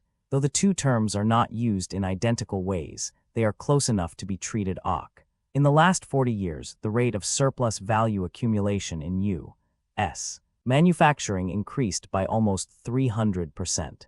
Thus, in 1954, for every dollar paid in wages, $1, 62 was made by the business owners. By 1994, for every dollar paid to the people who do the work, $4, 25 was pocketed by those who do not work. A worker who labors for 10 hours gets paid for the value produced for less than 2 of those hours. For some companies, the surplus value ratio has been even more lopsided. Throughout the country, big corporations are downsizing their workforces while maintaining or expanding production levels. The inevitable tendency of profit-driven firms is to extract as much value as possible from labor. The resulting speed-up creates greater stress, injury, and illness for those who do the work. To take a specific instance, General Motors has been cutting hundreds of jobs in various plants, putting immense strain on the workers still there. According to Economic Notes, May 1997, the workers are demanding that more people be hired to ease workloads and provide relief. One would think GM had its back to the wall in the highly competitive auto vehicle market. In fact, the company is sitting on a $14.6 billion cash reserve and is raking in juicy profits. For employees, the picture is less rosy. The April/May 1997 issue of Solidarity, a publication of the United Auto Workers Union, features a 2-page spread of color photographs of 10 UAW auto workers, 6 white males, 1 young white woman, and 3 African American males. What they all had in common was that they were killed on the job in 1996. James Wacker, 49, St. Louis, Missouri, crushed when demolition material on a lift truck fell on him. Eddie McCorkle, 37, Melrose Park, Illinois, died of electric shock while tightening connections on a 500-volt transformer. Mike Carlini, 52, Utica, Michigan, crushed between a sprinkler pipe and the guardrail of an elevated scissors lift. Larry McKinstry, 39, South Bend, Indiana, killed by gunshot while working as a plant security guard. Ron England, 62, Minneapolis, Minnesota, burned by molten metal flowing out of a cracked, freestanding mold. Doyle Hurd, 63, Dayton, Ohio, struck by a head cover blown off a forging machine adjacent to his work area. Lori Olinger, 24, Lyons, Ohio, crushed by falling parts from a bin stacked near her work area. Michael Parenti, 46, Tiffin, Ohio, electrocuted in a substation outside the plant. Neil Weller, 45, Waterloo, Iowa, severely burned from a molten metal eruption while cooling a furnace pour spout. Leslie King, 41, Conway, Arkansas, crushed by a 3-ton steel coil while checking material in a warehouse. Statistics are one thing. It is something else to gaze on the pleasantly smiling man faces in the photos. How many pages would it take to print the photos of all the workers who were killed on the job in any one year? Every year in this country, over 11,000 meet death at the workplace. There are an additional 8 million job injuries annually. 60,000 workers sustain permanent disability, and millions more suffer cumulative disabilities and other work-related illnesses, some 50,000 of whom die prematurely each year from occupationally related diseases. The casualty rate among working people is higher than anything the nation suffered during the Vietnam War, yet we hear hardly a murmur about it in the corporate-toned media. Industrial work always carries some risk. Some accidents can be blamed on the mistaken judgment of workers, but most of the present carnage is due to inadequate safety standards and lax enforcement of codes, along with the workplace exhaustion, stress, and danger caused by management speed-ups and cutbacks. Nor should this surprise us once we see that the core concern of corporate America is to maximize profit by squeezing as much value out of labor as possible. Every dollar a company spends on safety for workers and consumers is $1 less in profits. From a capital accumulation perspective, it is perfectly rational to skimp on safety. The same holds true for agricultural work. Agribusiness employers will provide sprinkler systems for crop irrigation, but no running water for the shacks their workers are made to inhabit. They will hire veterinarians to attend to their domestic herds, but offer no medical care for laborers. The rich growers get crop subsidies and land subsidies, but the impoverished workers do not have adequate unemployment insurance or other benefits. Representing a capital investment, the animals and equipment are treated better than the workers and their families, who are easily replaceable. Organized labor has fought long and hard for safer work conditions. In 1970, Congress finally created the Occupational Safety and Health Administration, OSHA. Within a matter of years, OSHA effected substantial drops in accidents and sickness. Thus, the number of workers killed today is about one-third what it was in 1930, even though the workforce is several times larger. Who says government regulation does not make a difference? If it did not, it would not be so vehemently opposed by big business.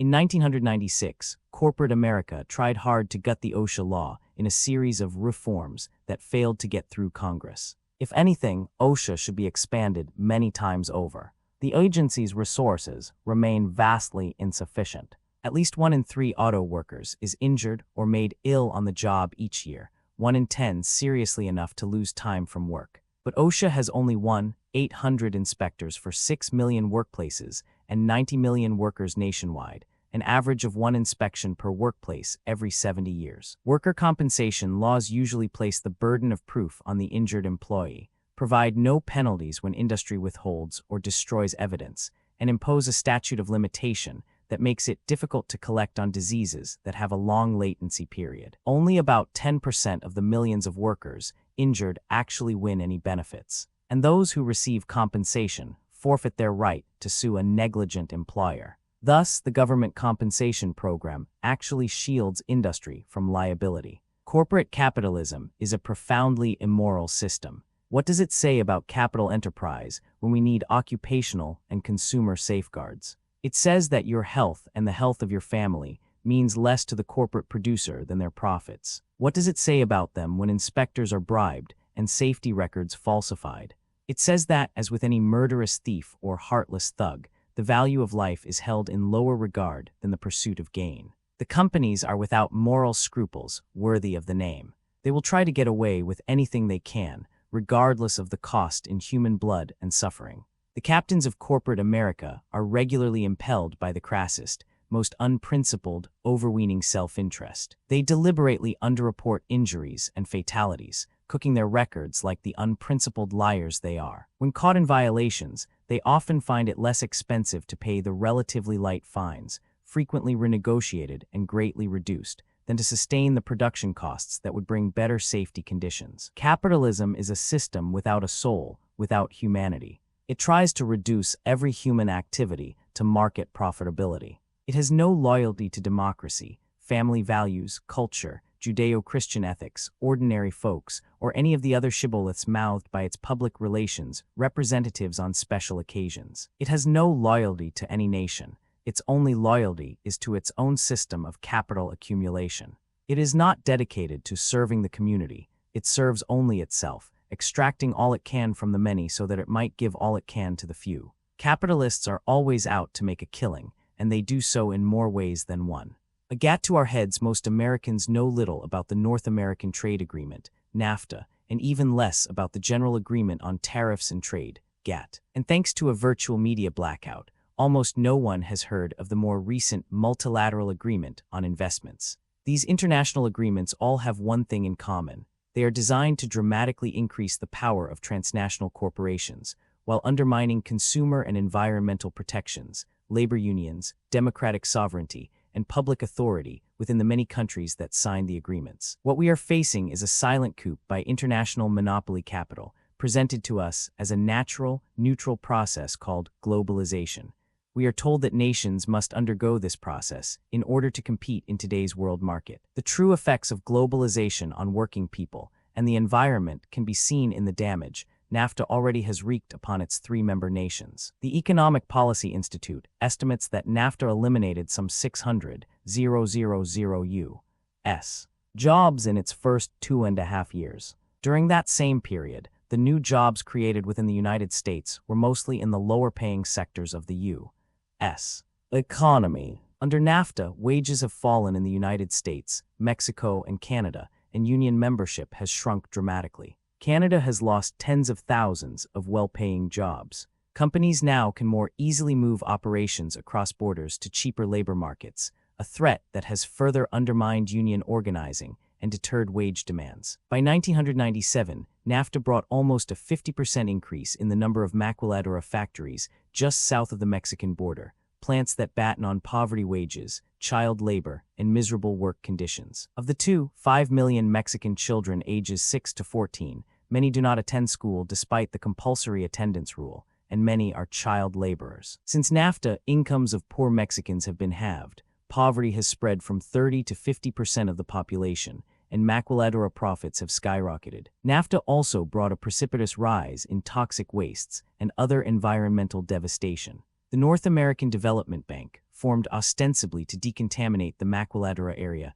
has raised only $2.5 million for a cleanup project that the Sierra Club says will require at least $20 billion. The Commission for Environmental Cooperation, SEC, formed in a NAFTA side agreement supposedly to protect the environment, has refused to take any action against the maquiladoras. Even if the CEC were to rule for a cleanup, it would be the Mexican government's responsibility to carry it out. But the government manifests little determination to act. Like many other third-world countries, Mexico spends hardly a penny on the environment but hundreds of millions of dollars, much of it U.S. aid in military operations against domestic insurgents. Then there is GAT. In the Hollywood films of my childhood, a GAT was a mobster's gun. It is an apt acronym.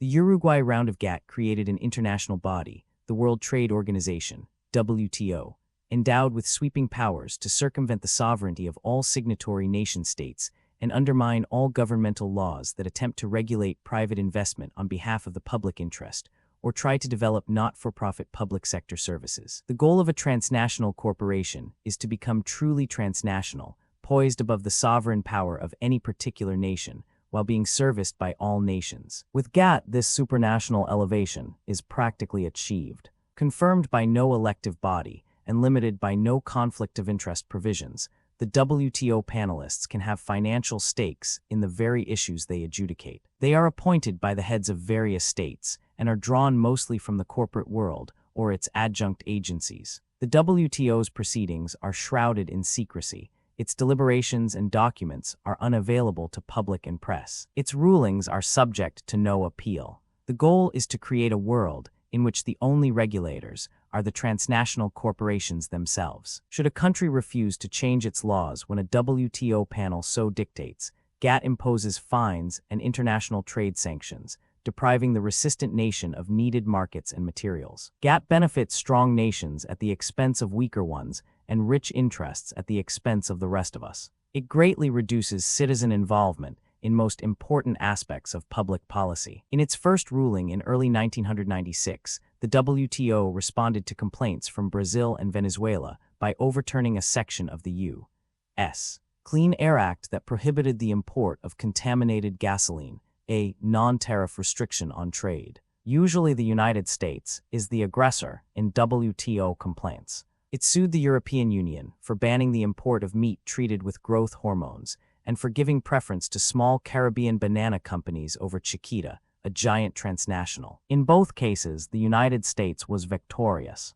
The European Union now must accept possibly dangerous, hormone-laden meat and must allow Chiquita full and equal access to its markets, in effect condemning many small banana companies to bankruptcy. The decision in favor of Chiquita is certain to lead to increased unemployment among Caribbean workers, greater illegal immigration to other lands, and with more desperate economic conditions, an expanded drug trade. It is speculated that Chiquita Chairman Carl Lindner's $500,000 donation to the Democratic Party encouraged Clinton and his trade representative Mickey Cantor to overlook the advice of their drug policy analysts. All of GATT prohibitions are directed against public authority. All its protections are on behalf of private corporate power. The WTO refuses to link trade pacts to workers' rights, including the right to organize. It refuses to abolish or even restrict child labor, lifting not a finger to protect the more than 300 million children around the world, some as young as 5 and 6, who work 10 to 15 hours a day, enduring terrible mistreatment under horrendous conditions. Under the gun of GATT, the ban that Denmark imposed on imported products made in part or whole from endangered species is overthrown as a restraint of trade. The attempt to have a public single-payer auto insurance system in Canada is ruled unfair competition against private insurance companies elsewhere. And U.S. corporations that provide health insurance to their employees in the United States are moving against the Canadian public health insurance system as unfair competition. The refusal of the state of Massachusetts and some U.S. cities to contract with companies that do business with a human rights violator like Burma, selective purchasing laws, are now treated as restrictions on trade. Had this been the rule during the selective purchasing campaign against South Africa, Nelson Mandela might still be in jail, according to some public interest advocates. Increasingly, nations are abandoning their public interest laws at the mere threat of a WTO challenge. Guatemala had some strict laws aimed at protecting the lives of infants by promoting breastfeeding over breast milk substitutes, the latter lacking the life-saving properties that mother's milk is thought to have. Faced with a WTO challenge, induced by Gerber Products, a producer of baby foods, the Guatemala Supreme Court suddenly ruled that the laws do not apply to imports, a decision that endangers the lives of infants. The newest subterfuge for undermining our Constitution and advancing the cause of international capital is the Multinational Agreement on Investments, MI, which at the time of this writing, August 1997, is being negotiated among 29 of the world's richest nations. MAI will accord political rights to corporations equal to those of nation-states and prevent nations from limiting foreign investment in any way. Until now, corporations have had to appeal to their governments to challenge irksome laws in other lands. Under MAI, they will be able to sue governments directly before international tribunals that are well-stocked with sympathetic adjudicators. Under the guise of protecting investors' rights, MAI would ban laws that 1. Require transnational firms to form partnerships with local companies or employ local managers, 2. Subsidize homegrown businesses and limit foreign ownership of local resources, 3. Link public subsidies and tax breaks to a corporation's behavior. This last provision would abolish or preempt laws that require subsidized firms to contract union labor, provide a living wage, meet job creation goals, and reinvest in the local community or in underserved areas. In sum, these international agreements are undermining public authority and popular sovereignty in the various nations, creating more poverty for the many and more wealth for the few, and more unaccountable corporate profiteering. Globalization, defined as that process of supranational investor supremacy in all matters of public policy, is neither automatic nor nor historically inevitable. And it is a process that is far from complete. While investment becomes increasingly internationalized, most manufacturing is still nationally based. The nation-state remains the main conduit through which multinational capital inserts itself into the global market. As the building block for globalization, the nation-state remains an arena of struggle, a choke point on the lifeline of international capital. Modem ruling classes prefer to hide their privileges from public view and pretend a devotion to democracy. Our task is not to wage a class war, but to realize that class war is being waged against us constantly. More international cooperation between labor unions, progressive organizations, and other popular movements is necessary. The ruling classes have taken the struggle to the international level, and we must meet them there to prevent our standard of living, our sovereignty, our rights, and indeed our planet, from being sacrificed to a rapaciously profit-driven monopoly capitalism. Ecology for the Money. Years ago in New England, a group of environmentalists asked a corporate executive how his company could justify dumping its raw industrial effluent into a nearby river. The river had taken Mother Nature millions of years to build. It had been used for drinking water, fishing, swimming, and other recreational activities. The paper mill had turned it into an open sewer. The executive shrugged and said that river dumping was the most cost-efficient way of removing the mill's wastes. It enabled the company to give the public a quality product at a reasonable price, and it allowed the company to make an adequate profit. Furthermore, if the mill had to absorb the additional production costs of disposing of the waste, it just might not be able to maintain its competitive edge and would then have to go out of business, resulting in the loss of jobs. It was a familiar argument. The company had no choice, it was compelled by the imperatives of a competitive market. Perhaps it never occurred to the executive that if all companies were subjected to the same stringent environmental controls and costs, then the additional costs to his firm would not cause it to suffer any loss in its competitive position. But it would still mean less profit for all the polluters. Profits are the name of the game, as business leaders make clear when pressed on the point. You're not going to stay around very long, they say, if you don't make a profit. The first rule of corporate capitalist production is, make the largest possible profit or eventually go out of business. The central overriding purpose of business is capital accumulation. You must have more capital when you finish than when you began. How could it be otherwise? This explains why pollution, like sin, is regularly denounced but vigorously practiced. Strip mining and deforestation by coal and timber companies continue to ruin our forests. It is profitable. 6 million acres of topsoil are eroded each year in the United States by chemicalized farming.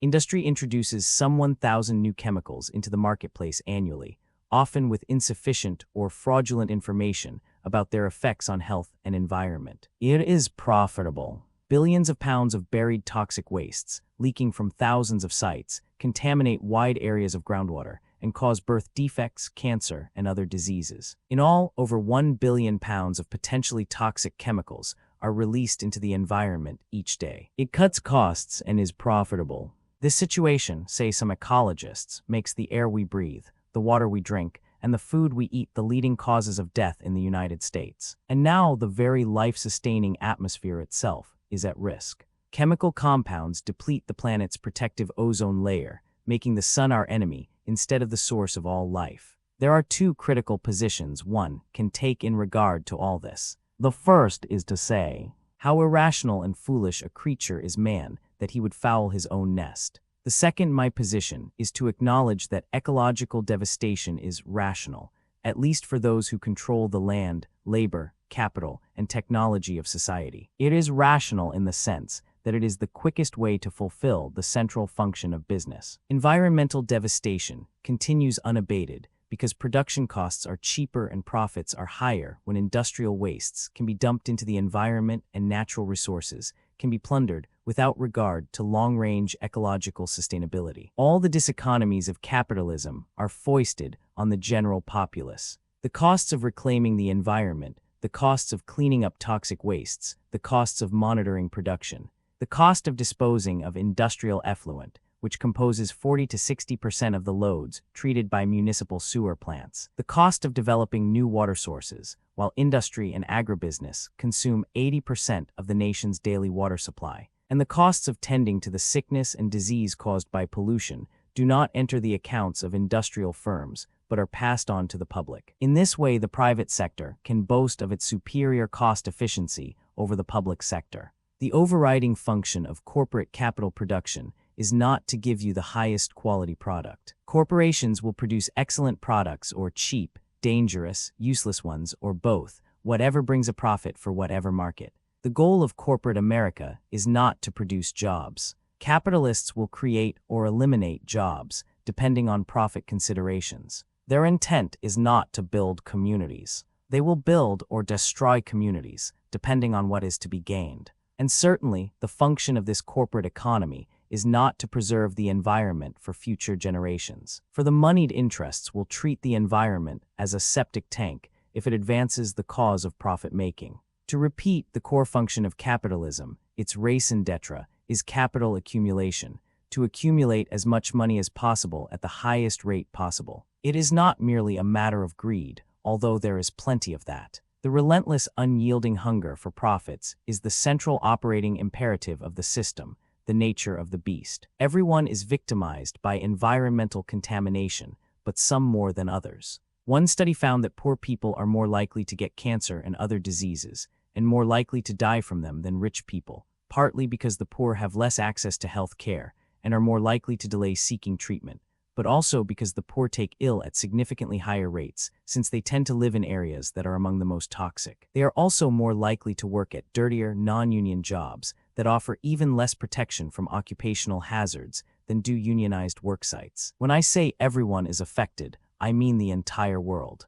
Industrial effluent is poured into the world's rivers, oceans, and atmosphere by fast-profit, unrestricted multinational corporations operating in Asia, Africa, and Latin America. Third world countries are devastated by mining, timber, and agribusiness companies, adding to the legacy of sickness and poverty in those lands. Poisonous pesticides banned in this country are sold to third world nations where regulations are weaker or non-existent. These poisons have an injurious effect on both the workers in the stateside chemical plants where they are made and on agricultural laborers abroad.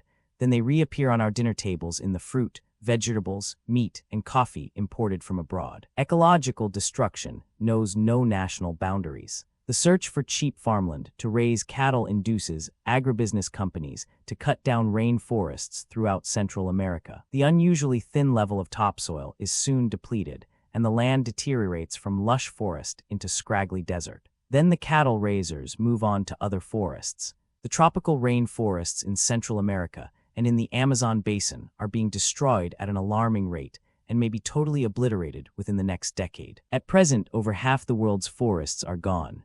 Over 25% of our prescription drugs are derived from rainforest plants.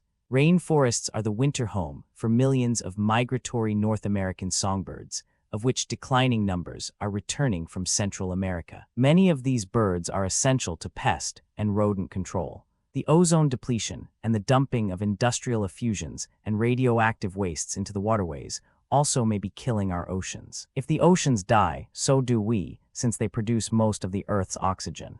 Today, the carbon dioxide buildup, much of it from automobiles, is transforming the chemical composition of the Earth's atmosphere, accelerating the greenhouse effect by melting the Earth's polar ice caps and causing potentially cataclysmic climatic aberrations. While the multinational companies are free to roam the world and plunder it almost at will, we are left to suffer the disastrous consequences. We now know that the Earth's capacity to absorb the heat and poison produced by energy consumption is limited. Ecology is no longer a matter of cleaning up this or that community. The planet itself is at stake. Long before we ever run out of energy sources, we will run out of fresh air, clean water, protective ozone, and climatic stability. We need the following: 1. International controls to protect the oceans and rainforests. 2. Development of solar, thermal, tidal, and other alternative energy sources. 3. Cutbacks on uses of that ecological disaster, the automobile, and a return to relatively non-polluting forms of mass transit in and between cities. 4. Development of new methods of agricultural production, which in some cases means returning to older, wiser methods. It could all be done. However, it is not solely a matter of technological choice, but of political and economic choices. There is no such thing as too much environmental awareness. Only a mass militant ecological movement can hope to save our environment, our Mother Earth, and yes, our jobs. But it has to be a movement that is willing to confront the environment's powerful profiteering enemies. A dangerous state, the national insecurity state within the government, there exists what some have called the national security state.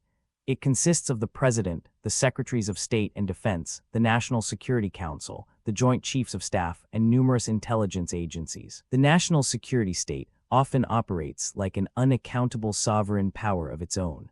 Its primary function is to defeat political forces that seek alternatives to capitalism at home or abroad, or that try to introduce any seriously reformist economic policies, even within the existing capitalist framework. Making the world safe for free market capitalism is a massive enterprise. Security agencies expend an estimated $35 billion yearly on operations at home and abroad, if we are to accept the figure bandied about in the press in recent years. Congress has no exact idea how much it allocates for intelligence operations because the total figure is a secret, hidden away under other budget items, in violation of Article I, Section 9 of the U.S. Constitution, which reads, "No money shall be drawn from the Treasury, but in consequence of appropriations made by law, and a regular statement and account of the receipts and expenditures of all public money shall be published from time to time."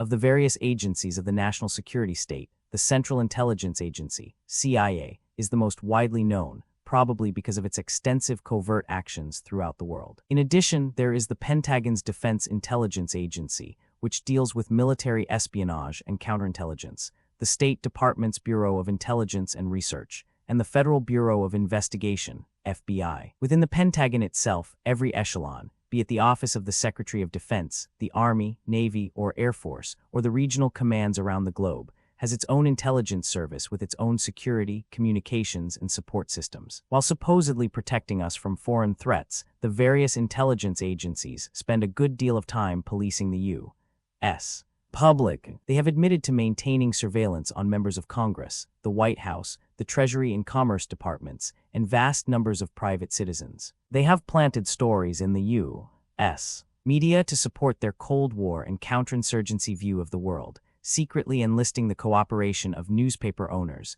media network bosses, and hundreds of journalists and editors. The CIA alone has subsidized the publication of hundreds of books and has owned outright more than 200 wire services, newspapers, magazines, and book publishing complexes, according to a Senate Intelligence Committee report. The agency has recruited over 5,000 academicians from across the country as spies and researchers, secretly financing and censoring their work. CIA agents participate in academic conferences, and the agency conducts its own resident scholar programs. It offers internships and tuition assistance to undergraduate and graduate students while they are still attending school. Intelligence agencies have infiltrated and financed student, labor, scientific, and peace groups. The CIA has financed research on mind-control drugs, sometimes on unsuspecting persons, and was responsible for the death of at least one government employee who was driven to suicide after unknowingly being subjected to mind-altering drugs. Erstwhile CIA Director Stansfield Turner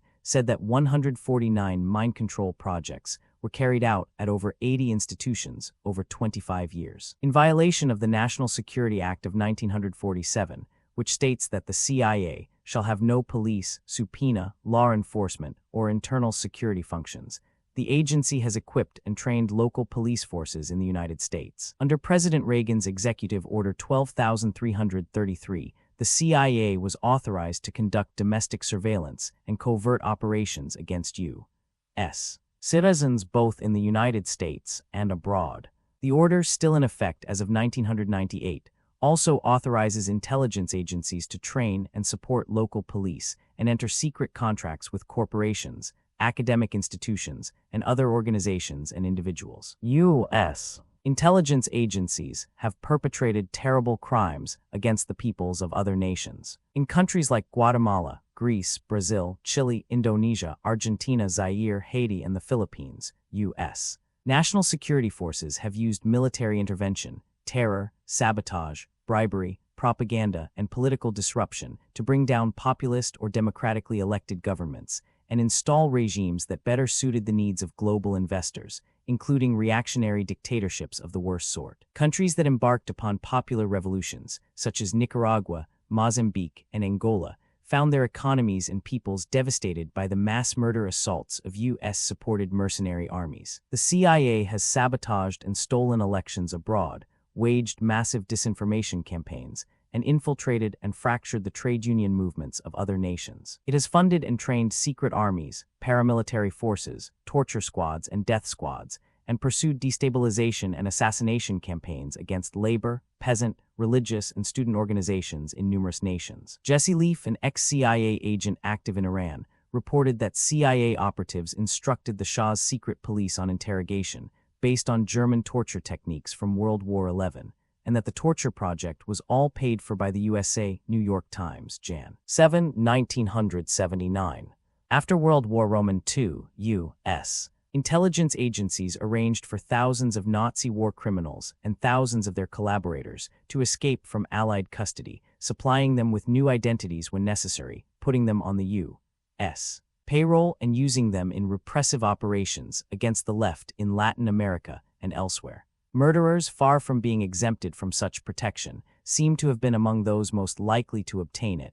Covert Action Information Bulletin, Winter 1986. The father of General John Shalikashvili, President Clinton's choice as chair of the Joint Chief of Staff, fought in a unit organized by the Nazi SS, had only praise for the SS, and yet had no trouble settling in Illinois, despite a law that bans all SS members from entry into this country. A network of Eastern European fascists, anti-Semites, racists, and Nazi collaborators found a home in the ethnic outreach program of the Republican Party. U.S. intelligence agencies have used mobsters, drug dealers, and warlords in their war against those who resist the encroachments of global corporatism. Thus, the CIA supplied arms and money to the Italian and Corsican mafias to beat and murder members of communist-led dockworkers' unions in Italy and France. After these unions were broken by CIA-backed mob terrorism, the gangsters were given a freer hand in transporting tons of heroin each year from Asia to Western Europe and North America. The CIA buttressed anti-communist warlords in Southeast Asia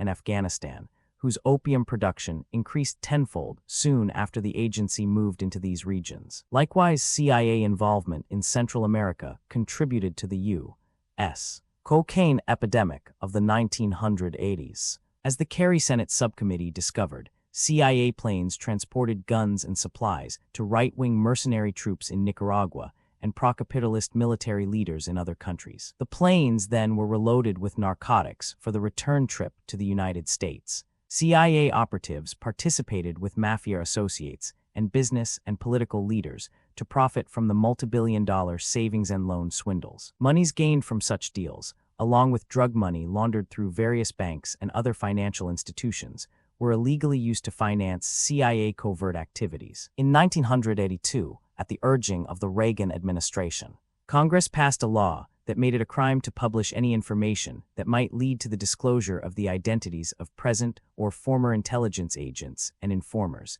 even if the information came from already published sources. Under the law, some journalistic exposures of illegal covert activities themselves became illegal. Taking all these things into account, and other state-sponsored atrocities and crimes too numerous to mention, we would have to conclude that the national security state is itself a major threat to our freedom and national security. Repressing the left under the guise of defending democracy, U.S. security agencies regularly violate our democratic rights. They especially target people who might adhere to democratic tenets but who do not believe in free market capitalism, treating them as un-American and subversive. Eventually, almost anyone who actively organizes on behalf of progressive causes becomes an object of suspicion and surveillance. The law often appears ineffective when directed towards social reforms that benefit the many. But when mobilized against political dissenters, the resources of the law appear boundless. Enforcement is pursued with a punitive vigor that itself becomes lawless. Dissenters have been spied on, raided, threatened, maligned, beaten, murdered, or arrested on trumped-up charges, held on exorbitant bail, and subjected to costly, time-consuming trials that paralyze their organizations, exhaust their funds, and destroy their leadership. So people learn that they are not as free as they thought. If they engage in struggles that challenge privileged interests, they risk being targeted for repression. One mechanism of repression is the grand jury. Supposedly intended to weigh the state's evidence and protect the innocent from unjustifiable prosecution, the grand jury usually ends up doing whatever the prosecution wants. Grand juries have been used to conduct fishing expeditions. People with unconventional political views have been required to appear without benefit of counsel and without being told the nature of the investigation. They can be forced to answer any question about political ideas and personal associations, or face imprisonment for refusing. The upshot is to turn them into involuntary informers regarding any conversation or activity to which they have been privy. Another control agency is the Internal Revenue Service, IRS. The General Accounting Office, the investigative agency for Congress, found that some 28 civil rights leaders were audited repeatedly for reasons having little to do with tax collection. The Communist Party had its assets seized and was illegally denied tax exemption for years, while the two major pro-capitalist parties enjoyed uninterrupted tax exemption. The IRS audited the National Council of Churches, a liberal organization, and various anti-war groups in order to uncover the sources of their support. Prodded by the White House and by conservatives in Congress and even by the CIA, or sometimes acting on its own, the IRS has investigated the Black Panther Party, Students for Democratic Society, gay rights advocates, environmental groups, investigative journalists, liberal politicians, and many other politically oriented individuals, organizations, and publications. Disagreement v/e repressive U.S. policies abroad is often treated as disloyalty. In 1990, when a group of activists and church groups linked to the National Council of Churches ran a newspaper advertisement calling for a suspension of U.S. aid to the oppressive, CIA-supported Salvadoran government, the Justice Department's Criminal Division demanded that the organization reveal its sources of support and register as a foreign agent, because its advertisement had supposedly lent support to Marxist guerrillas in El Salvador. The government often decides which ideas v/e are to be exposed to from abroad. Laws passed during the McCarthy era permit the Slate Department and the Immigration and Naturalization Service, ENS, to exclude anyone who might be affiliated with communist, anarchist, or terrorist groups, or who might in any v/I engage in activities prejudicial to the public interest **, or harmful to national security. **, every year under these sweeping provisions, dozens of prominent authors, artists, performers, journalists, scientists, and labor union leaders from other countries, especially communist ones, have been denied the right to visit and address audiences in the United States.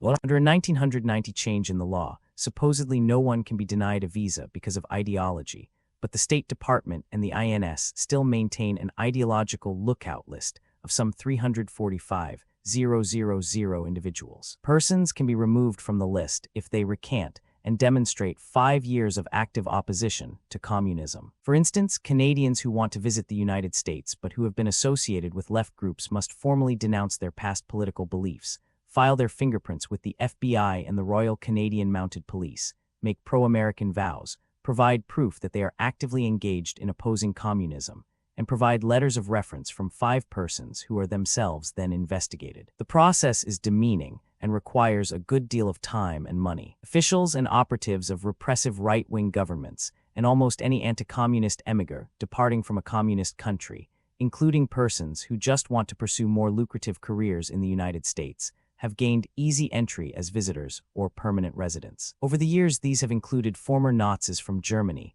Nazi collaborators from Eastern Europe, and Vietnamese, Nicaraguan, Cuban, and Afghani right-wingers and erstwhile terrorists. In contrast, the victims of rightist pro-capitalist regimes, fleeing political repression in El Salvador, Haiti, Chile, and other U.S. sponsored client states, have been denied entry and deported back to their countries, often to face jail and death. This seeming inconsistency has an underlying logic. Rightists are allowed into the country and leftists are not, because the left generally opposes the capitalist class order, while the right supports it. In fact, that is the major differentiation between right and left. Though the U.S. government signed the Helsinki Accords, the international agreement not to restrict freedom of movement, it continues to impose travel restrictions on its own citizens. Critics of U.S. policy have been denied passports because the State Department decided that their activities were contrary to the interests of the United States.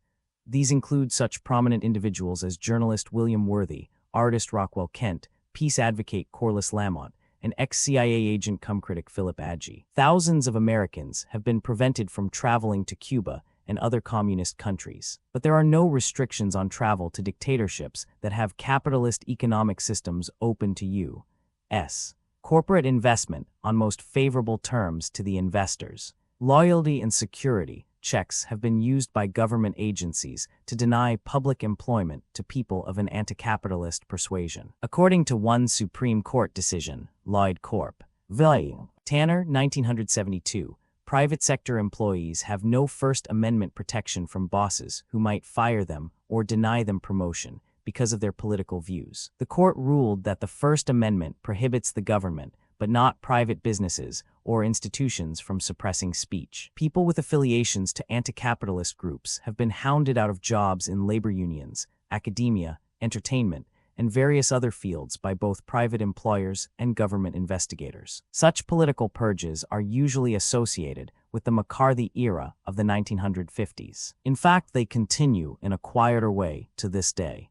During the Vietnam War, protesters were attacked by police on campuses and in cities throughout the country. In Orangeburg, South Carolina, police fired into a peaceful campus demonstration, killing 3 African American students and wounding 27 others. In 1970, Ohio National Guardsmen killed 4 students and maimed 2 others who were participating in an anti-war protest at Kent State University. 10 days later, at the all-black Jackson State College in Mississippi, police opened fire into a women's dormitory where protesting students had congregated, killing 2 and wounding a dozen others. In these and other such incidents, law enforcers, whose lives were never in danger, used lethal weapons against protesters, none of whom was armed. Impartial investigations, by the very authorities responsible for the killings, exonerated the uniformed murderers and their administrative chiefs. This is not the way citizens in a democracy are supposed to be treated by their government. If this is democracy, who needs dictatorship?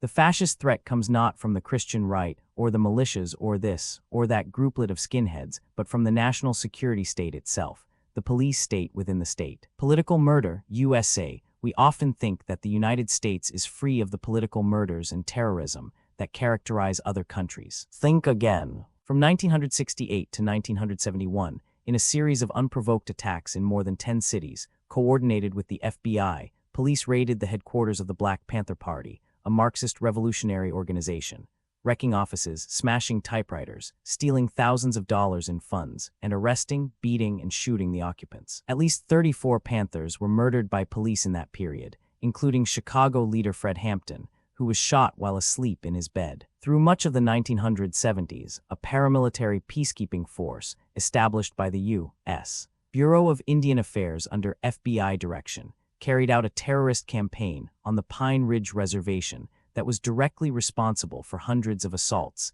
and the deaths of more than 60 supporters of the American Indian movement. The Senate Intelligence Committee revealed that the FBI organized 41 Ku Klux Klan chapters in North Carolina. FBI informants in the Klan did nothing to stop Klan members and Nazis who committed murder and other acts of violence. In some instances, as in Greensboro, North Carolina, they assisted the murderers by procuring weapons for them and directing them to the correct location. In Chicago, after repeated death threats, Chicano union organizer and communist Rudy Lozano, who worked effectively to unite Latinos, African Americans, and whites around working-class causes, was shot dead in his home by someone who came to his door on the pretense of asking for a drink of water and who stole nothing. According to family members, paramedics thought they could save Lozano's life, but police blocked them from getting near him because evidence might be destroyed. When 2 Chicano socialists were killed by bombs planted in their cars, the FBI made no arrests. After a series of threats, an anti-nuclear organizer was shot dead in Houston and an assistant was seriously wounded. Police came up with not a clue. When agents of the Philippine dictator Ferdinand Marcos conducted operations against Filipino dissidents in the United States, the FBI cooperated with them. One FBI informant admits to having witnessed the murder of 2 Filipino union leaders who were prominent in the anti-Marcos movement in this country. The FBI supplied El Salvador's security forces with the names of Salvadoran refugees who were about to be deported from the United States, so that the security police could apprehend them upon their return. Many of these refugees had fled here in the hope of escaping torture and death. Salvadoran activists in this country have endured death threats, assaults, kidnappings, car smashings, and break-ins. The police make no real attempts at apprehending the perpetrators. People in the Cuban-American community who have advocated a more conciliatory policy toward the Cuban government have been subjected to threats and attacks. An anti-communist Cuban exile terrorist group claimed credit for some 21 bombings between 1975 and 1980, and for the murder of a Cuban diplomat in New York. Yet the group escaped arrest in all but 2 instances. A car bombing in Miami that cost a Cuban radio news director both his legs also remains unsolved. Likewise, 3 Haitian talk show hosts in Miami, who aired critical commentaries about military repression in Haiti, were shot dead between 1991 and 1993. The police saw no political motive or pattern to the killings and made no arrests. In the United States, from 1981 to 1986, there were 11 fatal shootings of Vietnamese publishers, journalists, and activists who had advocated normal relations with the Communist government of Vietnam. In each instance, the U.S.-based Vietnamese Organization to Exterminate Communists and Restore the Nation, Vocan, claimed responsibility. One of Vocan victims, a publisher of a Vietnamese-language weekly, survived his shooting and identified the gunman, a leader of a Vietnamese extortion gang. The assailant was convicted, but the conviction was reversed at the prosecutor's request because he had no prior criminal record in this country. Despite Vocan communiques claiming responsibility, the FBI saw no pattern or political motive and refused to get involved. In 1987, after a bombing killed a Vietnamese publisher in California, police finally acknowledged the existence of right-wing Vietnamese terrorism and officially requested FBI assistance. The Bureau launched an investigation to determine whether a pattern is emerging. Imagine if a dozen corporate business leaders were killed and some radical anti-capitalist or anarchist group claimed credit. Would the FBI and police wait years and deny that the crimes formed a pattern and were politically motivated? They would have arrested every leftist in sight. There is the disturbing case of Professor Edward Cooperman, an American, who was shot dead while working in his office at California State University, Fullerton. As founder of an organization advocating scientific cooperation with Vietnam, Cooperman had received death threats. Lam Van Min, a Vietnamese emigre and Cooperman's former student, admitted witnessing the professor's death and was arrested. As he tells it, Cooperman produced a gun which accidentally discharged and killed him. Min left in a panic, for some reason taking the gun with him. He then took a female friend to a movie, after which he returned to the office and placed the gun in Cooperman's hand. The office had the appearance of a struggle which, Min's attorney argued, resulted merely from the professor's attempts to get up after being left for dead. The prosecution introduced little to dispute Min's improbable story. He was convicted only of involuntary manslaughter, sentenced to 3 years, and served 1. Min had been previously arrested for possession of stolen property, at which time police had found guns and ammunition in his car and home. Min's attorney and legal fees were paid by a Vietnamese linked to right-wing groups. Other political murders or suspicious deaths in the United States include Alan Borg, a popular Denver talk show host who engaged in impassioned arguments with anti-Semitic and racist callers, and who was shot by members of a white supremacist group. Don Balls, who, at the time of his murder, was investigating a financial scandal said to implicate some of Arizona's most powerful political and business leaders. Karen Silkwood, who was investigating radiation safety negligence at the Karma G Corporatio. And Danny Casolaro, whose investigation of government and business corruption might have implicated high-ranking U.S. officials. None of these murders have been solved or thoroughly investigated. Then there were the killings of Chicano militants known as the Brown Berets, the murders of Malcolm X, Martin Luther King, John Kennedy, and Robert Kennedy, none of which has ever been satisfactorily explained or fully investigated. The FBI, however, was quick to make arrests when environmentalist Judy Bari was seriously injured by a bomb planted under her car seat in 1990. They arrested the victims, Bari and the other person in the car, Darul Kemi, calling them radical activists and claiming it was their bomb. In fact, both Bari and Kemi were outspoken advocates of nonviolence. The charges were eventually dropped for lack of evidence. The FBI named no other suspects. Bari lived the rest of her days partially disabled and in chronic pain. Never fully recovering her health, she succumbed to cancer in 1997. Neo-Nazis and skinheads have committed acts of assault, arson, vandalism, and murder throughout the nation. That rightist terrorists repeatedly have been able to perpetrate such crimes and even publicly claim responsibility without getting caught means law enforcers have made little effort to monitor and deter their actions, unlike the way they monitor legal and peaceful groups on the left. It is worth pointing out that there is nothing inconsistent about this position. Left groups, no matter how nonviolent and lawful, challenge the capitalist system or some aspect of its privileges and abuses, while most right groups, no matter how violent and unlawful, do the dirty work for that system. If they attack federal facilities or banks, the right-wingers might get into trouble. But when they target progressive groups or individuals, they literally can get away with murder. In fact, they are sometimes assisted by federal, state, or local police in their acts of murder. Again, if this is democracy, who needs fascism? Saying no to legalized drugs, some people are talking about legalizing the sale of narcotics. This would supposedly take the criminals out of the supply system, the profits out of drug pushing, and the romance out of drug consumption. Certainly, for the pitiful addict who needs both an immediate fix and a gradual rehabilitation, drug consumption should be decriminalized under a controlled distribution system. But across-the-board legalization is something else. It fails to get at the real problem, which is not the unlawful consumption of narcotics, but consumption as such. Whether distribution is legal or illegal, the problem is the continual spread of crack, heroin, and other life-damaging narcotics. It is argued that legalization would take the profits out of drug sales. But when did legalization take the profits out of anything?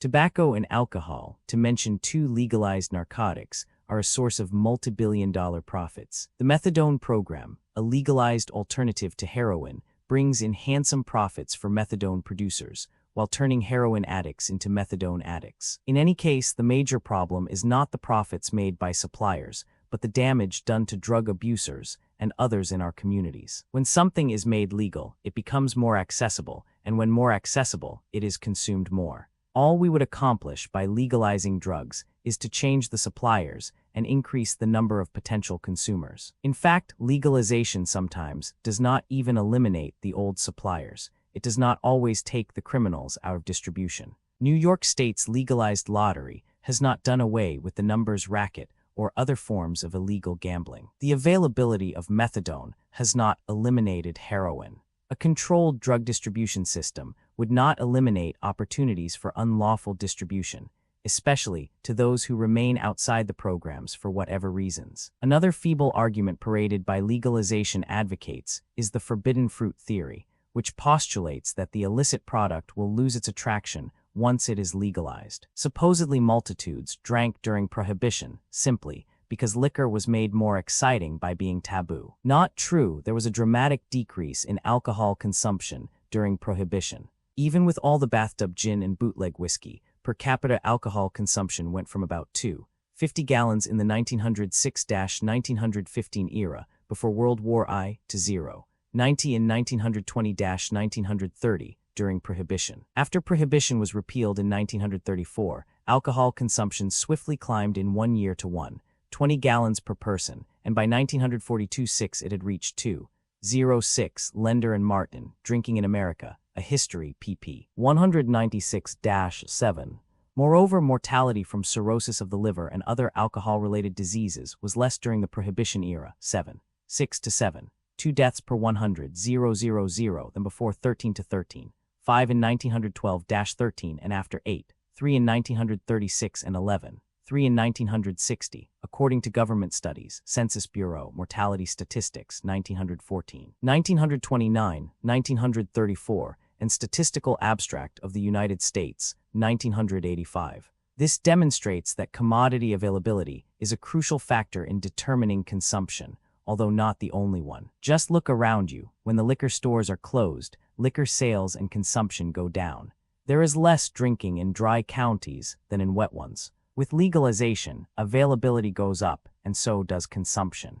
Our most dangerous and thoroughly legalized narcotics are alcohol and tobacco. Available just about everywhere, they respectively kill 30 and 60 times more people than does drug abuse. What does this say for legalization? While it would be difficult to successfully outlaw drinking and smoking, measures are being taken to limit advertising and marketing, and restrict the times and places in which alcohol and tobacco can be consumed. In other words, by making them less, not more, available. The same holds true for gambling. The more available it is, the more people gamble. Legalization did not take the profits out of gambling.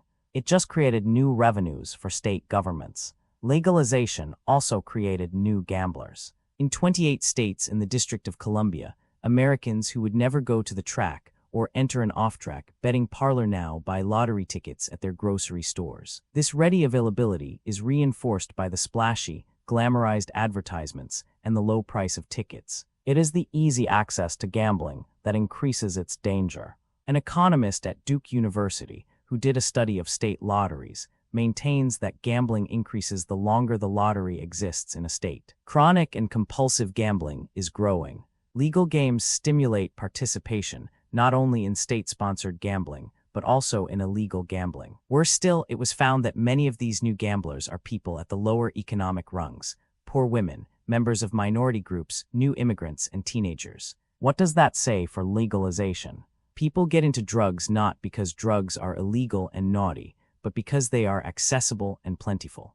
Availability remains a necessary condition for all consumption. There is no need to make narcotics still more available for those who are alienated, desperate, impoverished, and demoralized, or who are just bored, curious, or thrill-seeking, or immature, and coerced by peer pressure. In regard to drugs and most other commodities, it is always assumed, in keeping with our free market ideology, that demand creates supply. In fact, things can work the other way around. Supply often creates demand.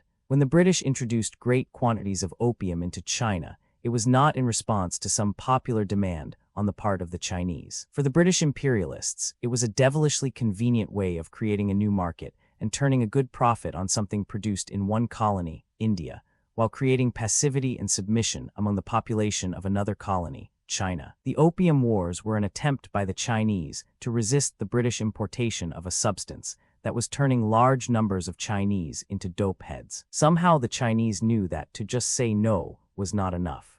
So they attacked the British pushers, the big suppliers who were bringing in the stuff and creating a demand. More recently, during the late 1960s into the 1970s, Israeli military officers were running drug shipments to Egypt, specifically targeting the Egyptian army. As one colonel said, it allowed us to control and practically avoid drug smuggling into Israel and increase the use of drugs within the Egyptian army. Egyptian military officials admitted that during that period, drug consumption in the ranks rose by 50% covert action quarterly, spring 1997. What is to be done regarding our own drug problem? To be sure, we need public education campaigns and rehabilitation centers and massive job and housing programs and other social services for those sectors of the population that are potentially most vulnerable to narcotics infestation. But we also need to smash the international drug traffic itself. We need to attack the suppliers, with the severest sanctions reserved for the most important drug merchants. The prime targets should be not the neighborhood pushers, but the major suppliers. This is said to be a near impossible task, but a wholesale international war on major traffickers has never really been tried, except in China, Cuba, Indochina, Afghanistan, temporarily, and a few other places where revolutionary communist forces took state power. A war on drugs would not be all that impossible if we really made it our policy and enlisted the efforts of other nations like Pakistan and Thailand, Colombia and Bolivia, getting them to be as tough on the drug traffickers as they are on their own peasants, students, and workers who struggle for social betterment. Today, the CIA plays the same role in this country and elsewhere as the British did in China. The CIA knows where the harvesting is done in Latin America and Asia. It knows the routes used by major suppliers like the Afghan Mujahideen.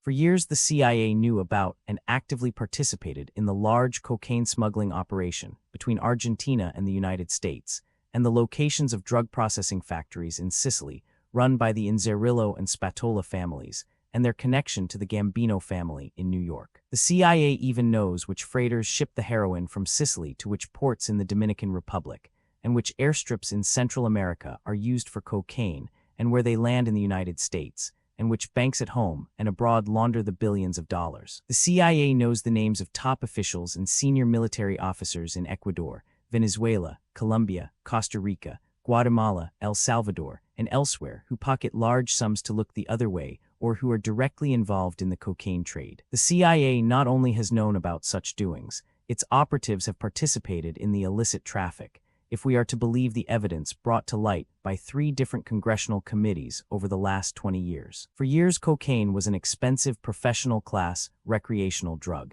In the 1980s, it began appearing at bargain prices on the inner-city streets in concentrated form as crack, leading to the coke epidemic that is still with us. Supply created demand, compliments of the CIA. You do not have to be a conspiracy theorist to wonder what kind of game right-wing policymakers are playing with the drug traffic. In this context, I am intrigued by those conservative news columnists like William Buckley, Jr., who have dismissed the effort against drugs, contradictorily claiming that the drug problem is both highly exaggerated and vastly uncontrollable. These same conservative commentators rail against the corrosion of American values and the destruction of the fabric of our society, yet they seem oddly languid about narcotics. Nor do I blame them.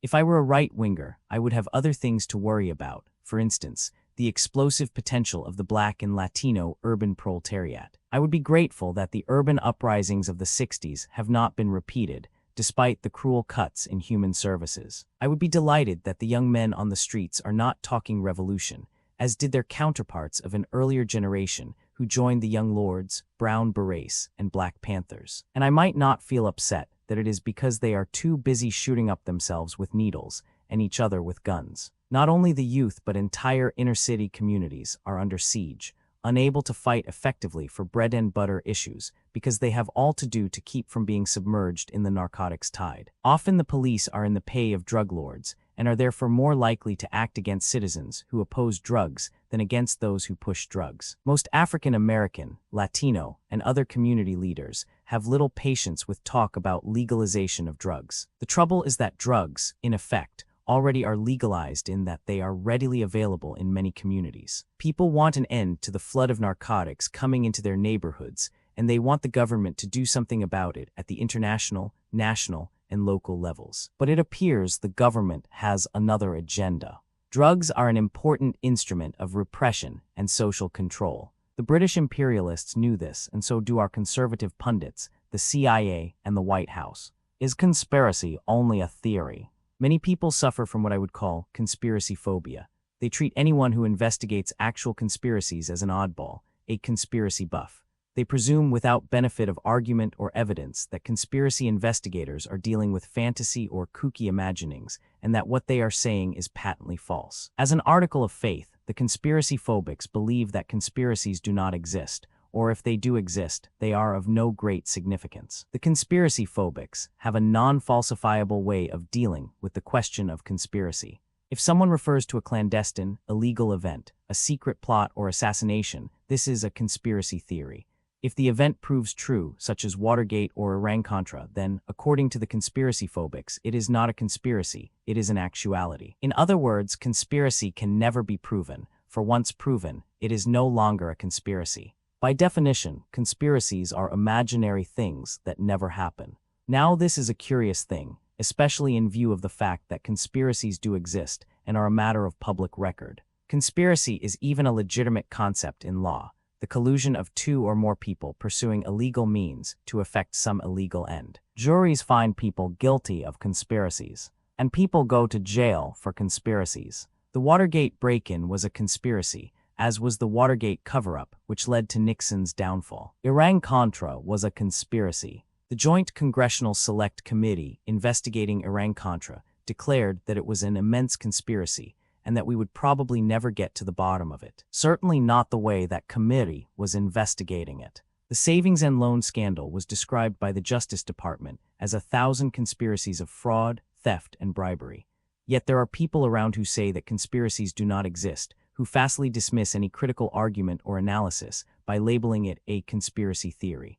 The problem is fueled by the fact that there indeed are wacko conspiracies. There are people who believe that the United States is currently being invaded and taken over by a secret UN army transported by black helicopters, or that African Americans, Jews, feminists, gays, cultural elites, and the enemies of family values are taking over the country. But just because there are kooks who believe in imaginary conspiracies does not mean that all conspiracies are imaginary or kooky. Just because there are wackos who ascribe immense power to relatively powerless groups does not mean there are no immensely powerful and even secretive groups. Often the term conspiracy is applied in a dismissive way whenever one tries to ascribe any kind of human agency to elite power. If you suggest that people who occupy positions of enormous economic and political power are willfully dedicated to protecting and advancing their elitist interests, someone will derisively ask, "Oh, what do you have, a conspiracy theory?"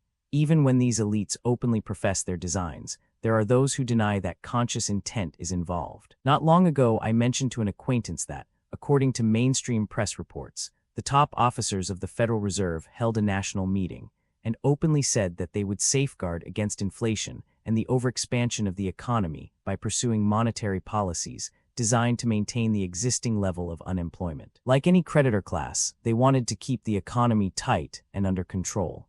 When I mentioned this to my friend, he said in that patronizing tone that is the mark of superior discernment, "Do you really think they deliberately pursue such a goal? Do you really think they want people to be unemployed?" I said, "No, I don't think that. They said it as quoted in the press."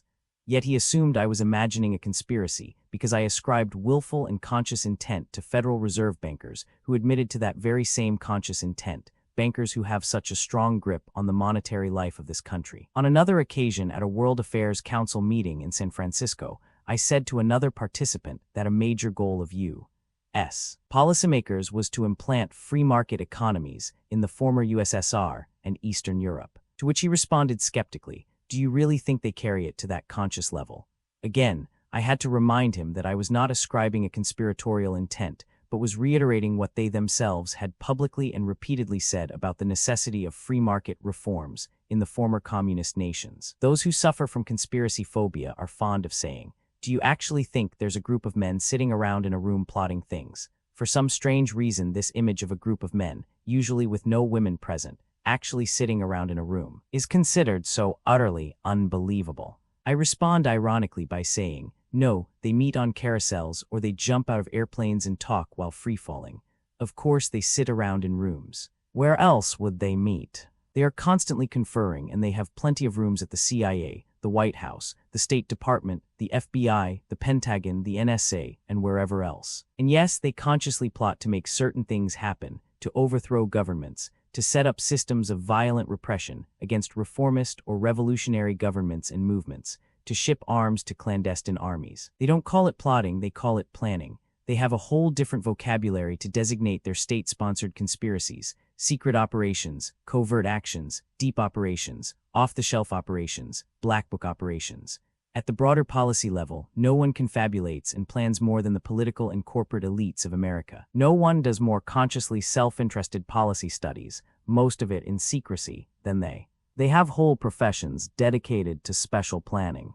They spend billions of dollars each year of our tax money to make the world safe for their interests. Yet we have our conspiracy phobics asking us, with incredulous and patronizing smiles, if we really think that the people at the top actually talk to each other about their mutual interests and agendas, and intentionally act in pursuit of their interests. There are those who do not believe that ruling class conspiracies exist, or even that ruling class consciousness exists, or even that people at the top have agendas of any kind. What then would they have us believe? That the butcher, the baker, and the barber might consciously pursue their interests, but not the banker. That the politician, the policymaker, and the plutocrat have no direction in life. That they never attempt to mislead the public as to what their goals might be because they have no conscious goals. That it is all left to chance and accident. Whence comes this touching faith in random and even somnambulous tendencies of the powers that be? There are those who do not believe that national security agencies are capable of illegal and sinister acts. What then would they have us believe? That intelligence agencies have nothing to hide from the public and practice secrecy solely to safeguard us from foreign enemies. That they never lie about their intentions and actions, about their complicity with ex-Nazis, and their training of torturers in Indochina and Latin America, their secret arms shipments, and their drug trafficking on 4 different continents. In 1990 or so, I came across the list of participants in the Bilderberg Conference, an international gathering of those who own and control much of the world. The first 2 names listed as part of the delegation from the United States were David Rockefeller of Rockefeller Bros. And the Hon. Bill Clinton, governor of Arkansas.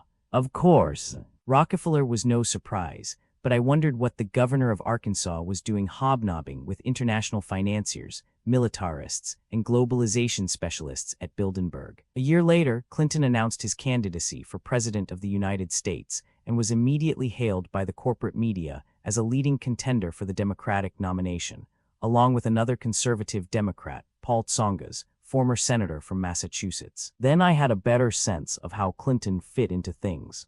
These elites get to know each other. They plant words of ambition and promise in each other's ears. They solicit support, offer reassurances, reach understandings. They meet, talk, and plan, yes, in rooms. Their meetings are usually kept private, as are their agendas. They conspire regularly and frequently. The word conspiracy should not be used to dismiss the actuality. I once saw a cartoon poster of 2 steers in a meadow. One of them has this anguished expression on its face and is saying, "Oh, I just discovered how they make hamburgers."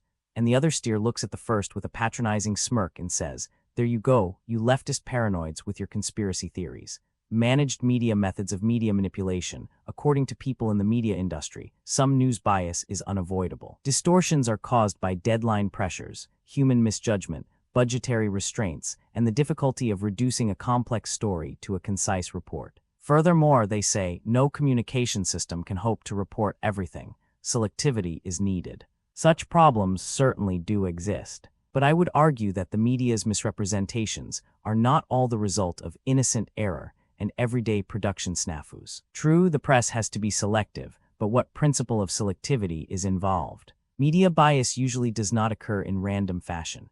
Rather, it moves in the same overall direction again and again, favoring management over labor, corporations over corporate critics, affluent whites over inner-city poor, officialdom over protesters, the two-party monopoly over leftist third parties, privatization and free market reforms over public sector development, U.S. Dominance of the third world over revolutionary or populist social change, investor globalization over nation-state democracy, national security policy over critics of that policy, and conservative commentators and columnists like Rush Limbaugh and George Will over progressive or populist ones like Jim Hightower and Ralph Nader, not to mention more radical ones. The built-in biases of the corporate mainstream media faithfully reflect the dominant ideology, seldom straying into territory that might cause discomfort to those who hold political and economic power, including those who own the media or advertise in it. What follows are some common methods of manipulation: suppression by omission. Manipulation often lurks in the things left unmentioned.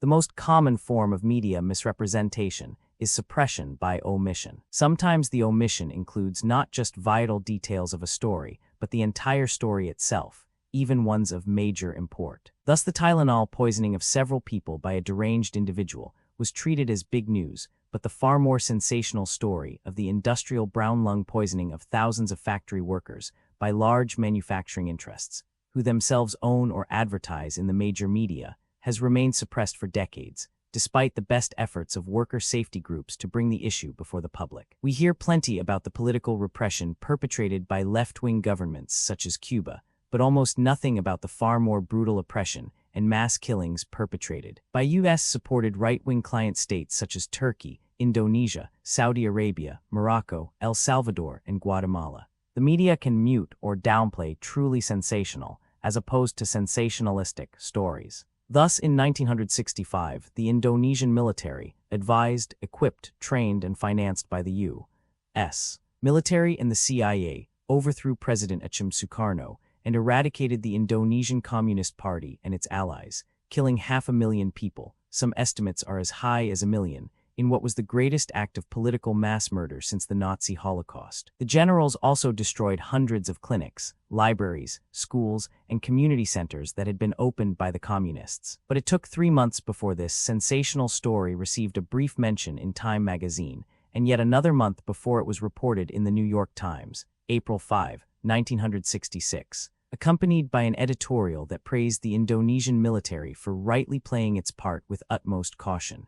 Information about whole areas of policy, about death squads, massive repression, brutal murder and suppression and torture practiced by U.S.-sponsored surrogate forces in the Third World, and drug trafficking, all crimes committed by the U.S. national security state, are for the most part suppressed. They are excluded from the mainstream media with an efficiency and consistency that would be called totalitarian were it to occur in some other countries. Attack and destroy the target. Sometimes a story won't go away. When omission proves insufficient, the media move from ignoring the story to vigorously attacking it. So come the hit pieces in the print and broadcast media, a barrage, unrelenting, repetitive, unforgiving, backed by a cascade of outright lies. Over the course of 40 years, the CIA involved itself with drug traffickers in Italy, France, Corsica, Indochina, Afghanistan, and Central and South America. Much of this activity was the object of extended congressional investigations by Senator Frank Church's Foreign Relations Committee and Congressman Otis Pike's Select Intelligence Committee in the 1970s, and Senator John Kerry's Select Committee on Intelligence in the late 1980s, and is a matter of public record. But the media seem not to have heard about it. In August 1996, when the San Jose Mercury News published an in-depth series about the CIA Contra crack shipments that were flooding East Los Angeles, the major media held true to form and suppressed the story. But after the series was circulated around the world on the web, the story became too difficult to ignore, and the media began its assault. Articles in the Washington Post and New York Times and reports on network television and PBS announced that there was no evidence of CIA involvement, that the Mercury News series was bad journalism, and that the public's interest in this subject was the real problem, a matter of gullibility, hysteria, and conspiracy mania. In fact, the Mercury News series, drawing from a year-long investigation, cited specific agents and dealers. When placed on the web, the series was copiously supplemented with pertinent documents and depositions that supported the charge. In response, the mainstream media simply lied, telling the public that such evidence did not exist. By a process of relentless repetition, the major media exonerated the CIA from any involvement in drugs. Labeling. Like all propagandists, media people seek to prefigure our perception of a subject with positive or negative labeling. Some positive ones are stability, the president's firm leadership, a strong defense, and a healthy economy. Indeed, who would want instability, weak presidential leadership, a vulnerable defense, and a sick economy? The label defines the subject, and does so without having to deal with actual particulars that might lead us to a different conclusion. Some common negative labels are leftist guerrillas, leftist hardliners, Islamic terrorists, conspiracy theories, inner-city gangs, and civil disturbances. These, too, are seldom treated within a larger context of social relations and issues. The press itself is facilely and falsely labeled the liberal media by the hundreds of conservative columnists, commentators, and talk show hosts who crowd the communication universe to complain about being shut out of it. Face value transmission. One way to lie is to accept at face value what are known to be official lies, uncritically passing them on to the public without adequate confirmation. For the better part of 4 years, in the early 1950s, the press performed this function for Senator Joseph McCarthy, who went largely unchallenged as he brought charge after charge of treason and communist subversion against people whom he could not have victimized without the complicity of the national media. Face value transmission has characterized the press's performance in almost every area of domestic and foreign policy, so much so that journalists have been referred to as stenographers of power. Perhaps some labels are well-deserved. When challenged on this, reporters respond that they cannot inject their own personal ideology into their reports. Actually, no one is asking them to. My criticism is that they already do. Their conventional ideological perceptions usually coincide with those of their bosses and with officialdom in general, making them faithful purveyors of the prevailing orthodoxy. This confluence of bias is perceived as objectivity, false balancing. In accordance with the canons of good journalism, the press is supposed to tap competing sources to get both sides of an issue. In fact, both sides are seldom accorded equal prominence. One study found that on NPR, supposedly the most liberal of the mainstream media, right-wing spokespeople are often interviewed alone, while liberals, on the less frequent occasions they appear, are almost always offset by conservatives. Furthermore, both sides of a story are not necessarily all sides.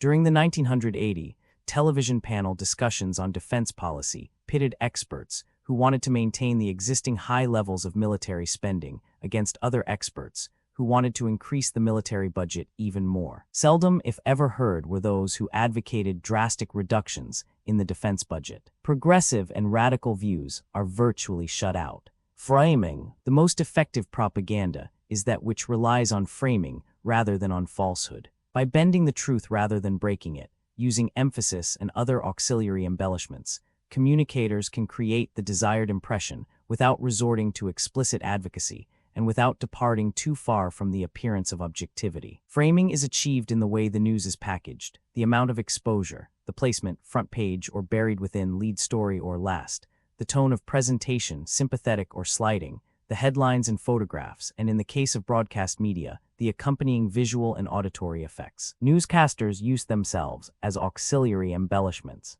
They cultivate a smooth delivery and try to convey an impression of detachment that places them above the rough and tumble of their subject matter. Television commentators and newspaper editorialists and columnists affect a knowing style and tone designed to foster credibility and an aura of certitude, or what might be called authoritative ignorance, as expressed in remarks like, "How will this situation end? Only time will tell," or "No one can say for sure," better translated as, "I don't know, and if / don't know then nobody does."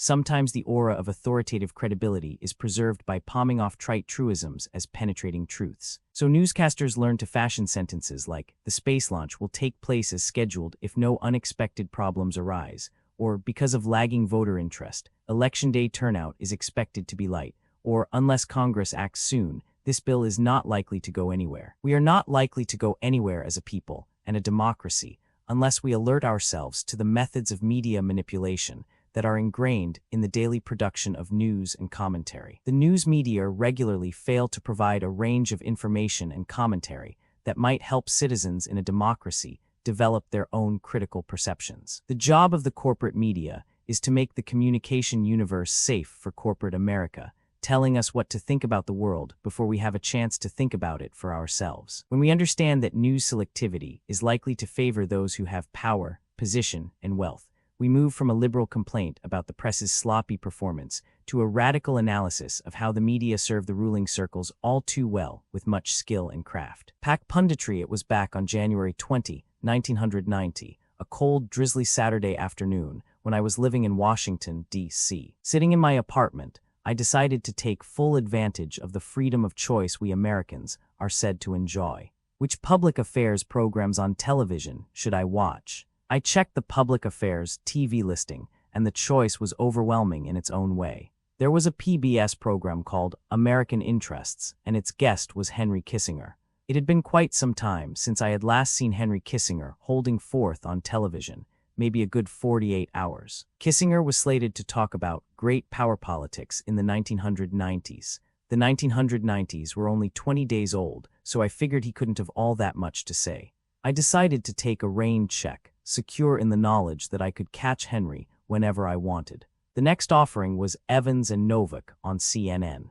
Those two conservative syndicated columnists were interviewing the conservative Republican Senator, Bob Dole. Here was a spectrum of opinion that went from far-right to moderately far-right. It would be interesting to see how the three of them would use the program as a vehicle for the political pluralism and diversity that is said to characterize our political system and our media. A few years earlier, I had been a guest on Crossfire when Robert Novick was serving as host. He never let me finish a sentence in what turned out to be a half-hour screaming match. I suspected that Evans and Novick would let Dole finish his sentences, which was enough reason for me to flip the dial and move on. An hour later, CNN offered a program called Newsmaker Saturday.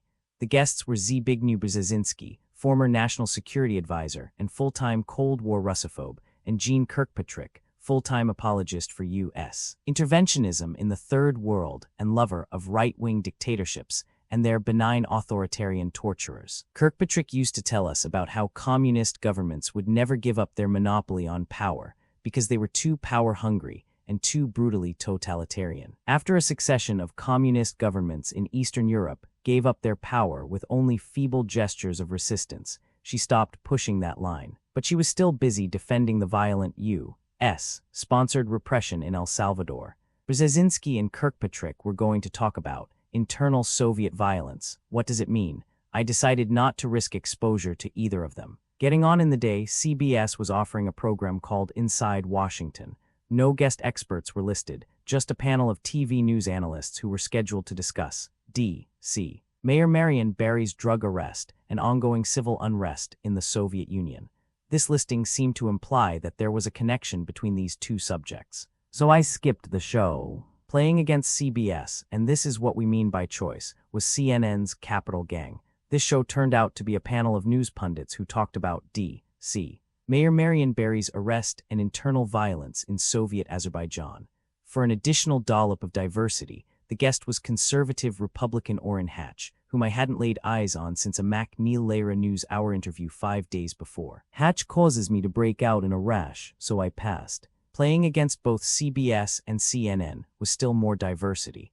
The McLaughlin Group, an NBC program headed by a right-wing National Review editor named John McLaughlin. This was just one of several shows that McLaughlin presided over.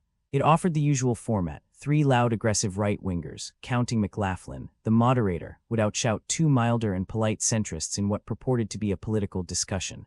The listed topics were, you got it, the arrest of D.C. Mayor Marion Barry and civil war in Soviet Azerbaijan. But there was a third topic: Bush's approval rating. I decided I would view a show about Bush's approval rating only when that rating began to drop drastically. Anyway, watching McLaughlin is a little like getting mauled in an alley. Finally, I noticed another program listing on C-SPAN, Journalists Roundtable, consisting of another group of pundits who were going to talk about 3 topics: unrest in the Soviet Union, the arrest of D.C. Mayor Marion Barry, and a review of Bush's first year in office. There you have it, the entire TV public affairs programming for January 20, 1990, in the capital of our great democracy. The only thing missing was Newt Gingrich. He arrived later and just as often. By the end of the day, I concluded that two sides of a story are not all sides of a story. In fact, they are sometimes not even two sides. Not long after this, I happened to be interviewed by a Bulgarian political scientist. He was in Washington doing research on how the U.S. government worked. He remarked that America was the oldest democracy in the world, and he looked forward to the day when public discourse in his own country could be as open and varied as in our country. Oh, I thought to myself, he should wish for more than that. Much more. Meanwhile, we continue to hear that the news media are dominated by a left-liberal cabal. Some even claim that opinion in the media is far left. I would have to ask where in the mainstream media is the left to be found. On NBC, which is owned by General Electric, one of the richest, most politically reactionary corporations in the world. On ABC, owned by Disney, another reactionary corporation. On CBS, owned by Westinghouse. On Fox, owned by billionaire Rupert Murdoch, who describes himself as a radical conservative, and who admits he controls the political and opinion content of his newspapers and broadcast media. If these people are left or liberal, then I'm the Easter Bunny. Let's correctly label the corporate-dominated media, the big chain newspapers, and the big corporate advertisers who dominate both commercial and public media. They exercise power over the news and over publicly visible opinion.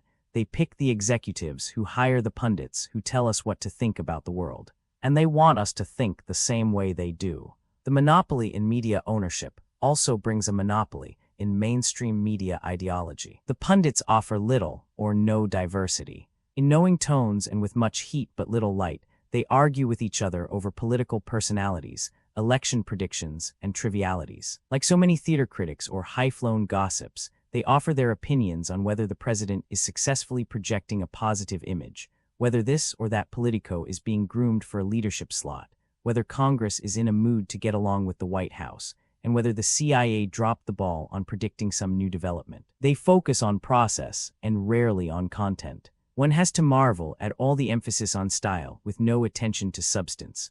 All this focus on what policy will get through with no thought about who among the public will benefit or be harmed by the policy.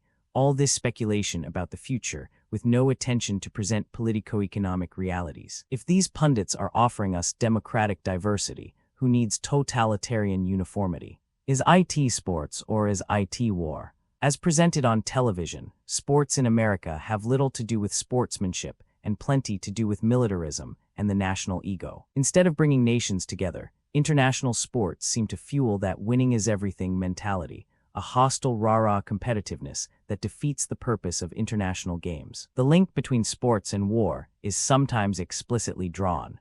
We might recall how militaristic hype was injected into major sporting events to bolster the Gulf War of 1991. The televised National Football League Conference Championship began with Army, Navy, Marine, and Air Force personnel in parade dress uniform, carrying flags down the field as the crowd chanted, USA. USA, the 1991 Super Bowl game on ABC, seemed like a feature-length promo for the U.S. onslaught perpetrated against the Iraqi people, with a gigantic super-patriotic pageant, the crowd waving flags and singing patriotic songs, and a taped appearance of President Bush and his wife. At halftime, Peter Jennings came on with an upbeat update on the destruction of Iraq. During that time, just about every NBA basketball team, and some college teams too, had American flags sewn on their uniforms, as one announcer pointed out, in support of our efforts in the Gulf.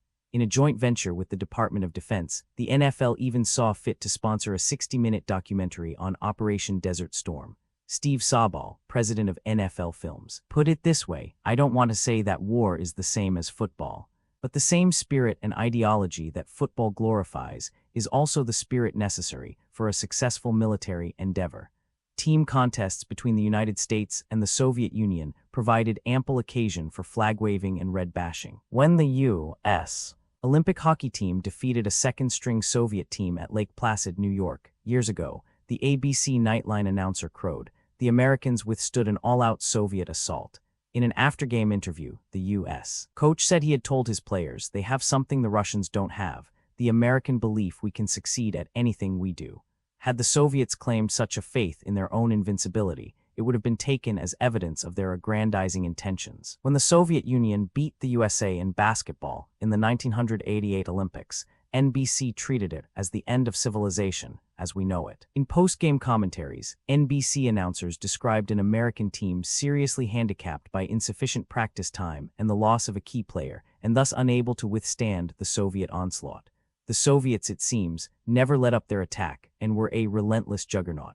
A juggernaut. The impression left was that the American players were facing the Red Army rather than another basketball team. It was after this defeat that the United States decided to enter professional basketball players in the Olympics. Telecasting of Olympic Games has been marked by rah-rah chauvinism. It is one thing for American viewers to favor their own country in international athletic contests, but quite another to be urged to do so by the media. The networks project an image of U.S. athletic superiority, focusing mostly on American Olympic contestants to the neglect of those from other countries, including many who might give superior performances. The Olympics are supposed to promote international goodwill and an enjoyment of the capabilities of athletes from all nations, not a shrill nationalism. ABC's coverage of the 1984 Summer Olympics was so shamelessly lopsided as to evoke an official reprimand from the normally placid International Olympic Committee. Similar complaints were registered by South Korean officials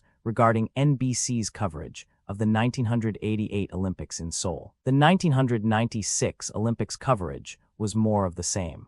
The sports in which the USA did not compete or did not excel got little coverage. Soccer is many times more popular than any other sport throughout the world, but we saw almost none of it because the U.S. team was not very good and got eliminated early.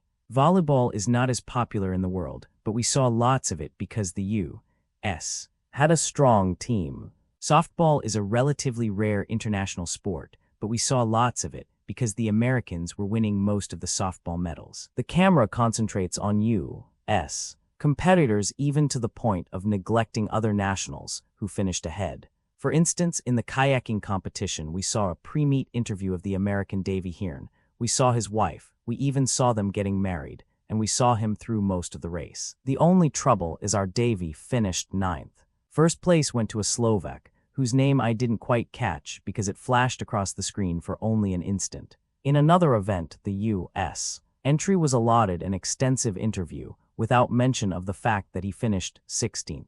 In some instances, the medal winners were never even announced if they were not Americans. Sometimes racism wins out over nation-state chauvinism. In the triple jump, the gold medal was won by Kenny Harrison, an American but an African-American.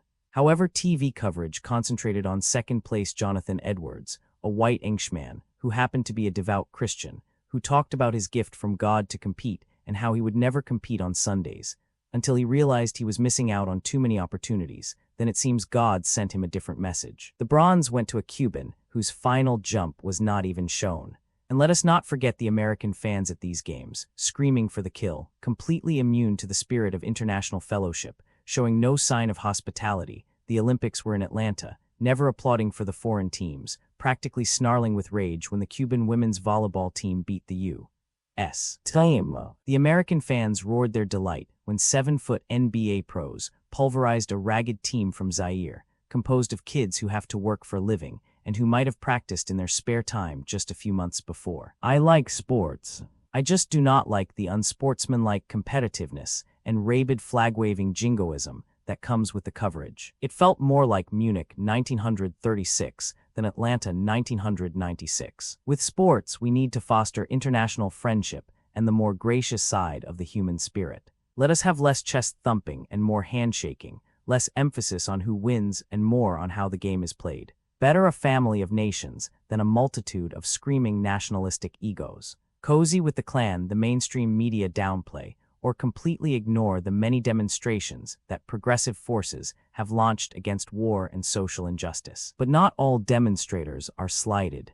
Since the early 1970s, when the press first started announcing that the country was in a conservative mood, the Ku Klux Klan has been accorded generous coverage. Lengthy and not altogether unsympathetic articles have appeared in the Aviv York Times, Washington Post, Associated Press, Time, Newsweek, and other publications. Klan leaders, skinheads, and other hate-mongers have appeared on just about every local and national TV talk show. Indeed, the Klan and the media have often seemed entwined in a cozy embrace. The press displays a similar partiality toward ultra-right political candidates. Nazi Klansman David Duke received more national media running unsuccessfully for a seat in the Louisiana state legislature than did socialist Bernard Sanders running for the U.S. Congress in Vermont and winning.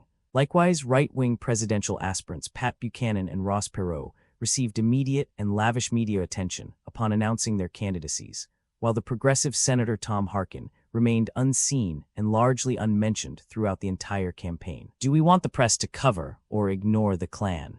The question is poorly put. We certainly want people to be informed about the menace posed by hate groups like the KKK and the American Nazi Party, but we also do not want the media to become promoters of fascists and racists. So the question is not how much coverage, but what kind of coverage. Here are some specific criticisms. 1. The press regularly fails to report the Klan's worst features. Almost nothing is reported in depth about its racism, fascism, anti-communism, and anti-Semitism, and almost nothing about its history of violence, arson, terrorism, murder, and lynching. Some of that history is not far past. In the last 15 years, at least 9 persons have died at the hands of Klan members, while scores have been harassed, intimidated, or injured. 2. The press has lavished attention on the Klan and Nazis, thereby magnifying their visibility and exaggerating their strength and importance. 10 demonstrators marching for some progressive cause would not win national media attention, but Klan and Nazi gatherings of that size have been treated as big news. When the Klan held a much-publicized rally just outside Washington, D.C., in Montgomery County, Maryland, numbering all of 24 individuals in robes, 140 media people were there to transmit the event to national audiences. The Nashville Tennessean once ran a 9-part series on the Klan. The series mentioned that the KKK had a dangerous potential for violence and terror, but it never elucidated the nature of that potential or mentioned specific acts. However, it did offer a generous sampling of the Klan's racist opinions. Gannett News Service quickly shot the story over the wires, and all 3 major networks reported it. As a result, the Klan's imperial wizard, who liked the articles, started receiving letters from people asking how they could join. The Tennessean had conveniently published his address. 3. The press downplays the anti-Klan demonstrators, whose numbers are many times larger than KKK participants. The political statement that anti-Klan demonstrators make on behalf of social justice and against racism is usually ignored by the press. The public is left to conclude that they are just hecklers spoiling for a fight. Andy Stapp, writing in Workers' World, offers some instances of double-standard reporting.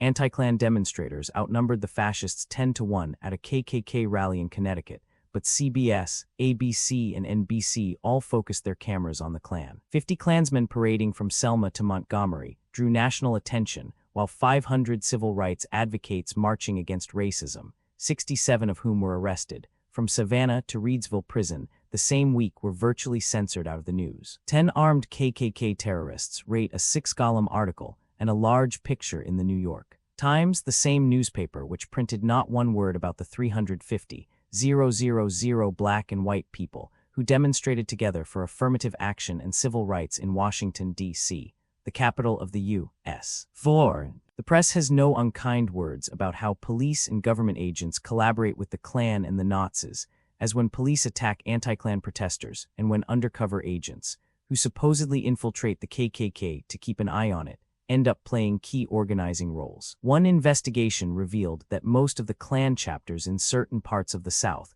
were organized and financed by the FBI. Back in November 1979, a group of Klansmen and Nazis murdered 5 Communist Workers' Party leaders and wounded 9 others at an anti-Klan rally in Greensboro, NC. The role played by FBI and police undercover agents in organizing and arming the Greensboro terrorists remained a story much neglected by the major news media. The media usually label communists and socialists as the extreme left and equate them with the extreme right of Nazis and Ku Kluxers, which is tantamount to equating those who oppose racism, fascism, anti-Semitism, and union busting with those who support such things. The left extremists, however, do not get the kind of lavish media exposure accorded the Klan.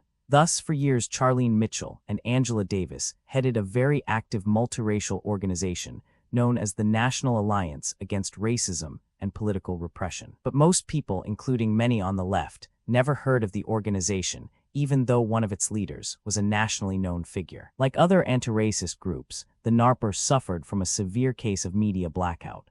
Fighting racism is not as newsworthy as advocating and practicing racism. Nazis and Ku Kluxers may be racist and violent, but they are not anti-capitalist, which might explain why the corporate press treats them so well. Indeed, throughout much of its history, the Klan functioned as a union-busting organization, as did the Nazis in Germany in the early 1930s. Both the Nazi Party and the Klan are explicitly anti-communist and anti-socialist. At a demonstration in Springfield, Massachusetts, the Klan distributed a leaflet denouncing the Black Socialist Democratic People's Government in Washington, D.C., which it claimed was plotting to overthrow white America. The Klan conjures up imaginary threats to explain away real social problems, attempting to divide people along racial lines by transforming their legitimate economic grievances into a hatred of African Americans, Latinos, Asians, Jews, trade unionists, communists, welfare recipients, and advocates of affirmative action. The media's coverage of the Klan and the far right in general over the last 20 years has done its part to keep conservative forces in an ascendant mode. The press gives maximum exposure to the Klansmen, Nazis, skinheads, hate-mongers, David Dukes, and Pat Buchanans, all of which widens the rightward range of visible discourses for the George Bushes. Of course, the media do not see it that way. They believe they just go out and get the story. Were they to join in the battle against racism, they would, by their view, be guilty of advocacy journalism. So instead of exposing hate groups, the press gives exposure to hate groups. That is called objectivity.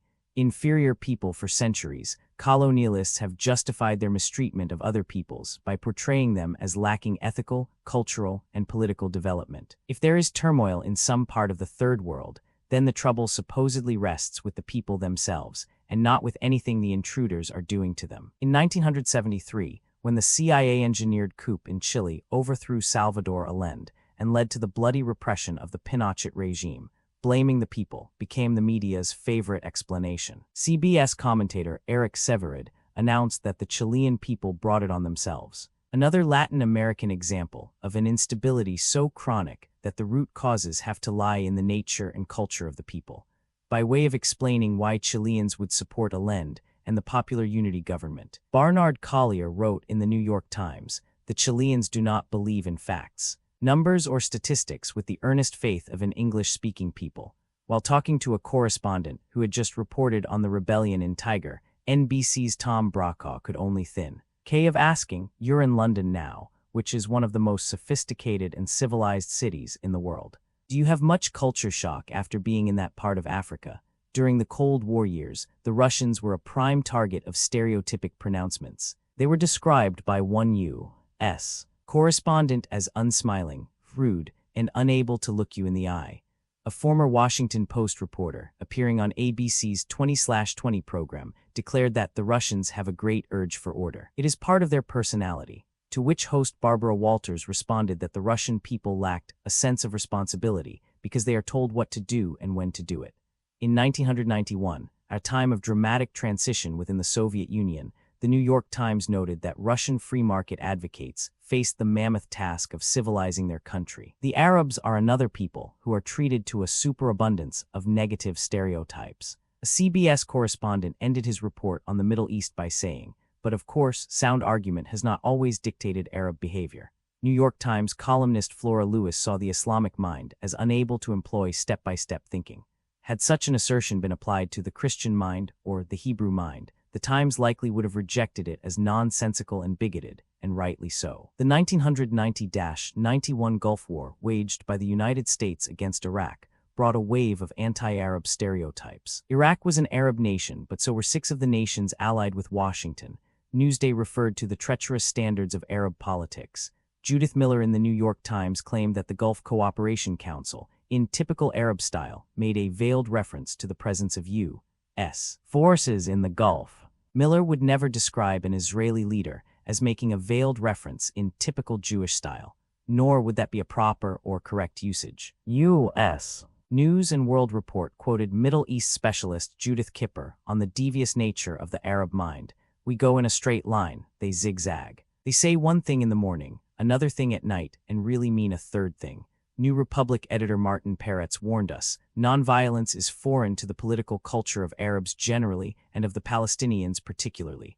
New York Times columnist A.M. Rosenthal listed Iranians as Arabs, leaving his readers to remind themselves that Iranians are in fact Persians. That they all live in the Middle East is no reason to lump Arabs and Persians together, no more than we would think of the French as being German because they both live in Europe. One of the media's favorite Middle East experts, Fouad Adjami, praised by columnist William Safire for the amazing way he reads the Arab mind, described Iraq as a brittle land. With little claim to culture and books and grand ideas. In fact, Iraq was the cradle of a long and fertile civilization. And before it was destroyed by American bombs, Baghdad was a major center of literature, art, and architecture. NPR's Susan Stamberg, interviewing two Arab intellectuals, asked them to comment on an association in her mind, Arabs and death. They patiently explained that, like everyone else, Arabs preferred life over death for themselves and their loved ones. Then she gave them another association, Arabs and violence. Stamberg resides in the United States, a country with one of the highest violent crime rates in the world, a country that spends $275 billion yearly on the military and supports violent repression through much of the Third World, and which at that very moment was waging a murderous war against a vastly smaller and weaker Arab nation, and she was wondering why Arabs were so violent. The U.S. media regularly treat various ethnic groups in a derogatory way.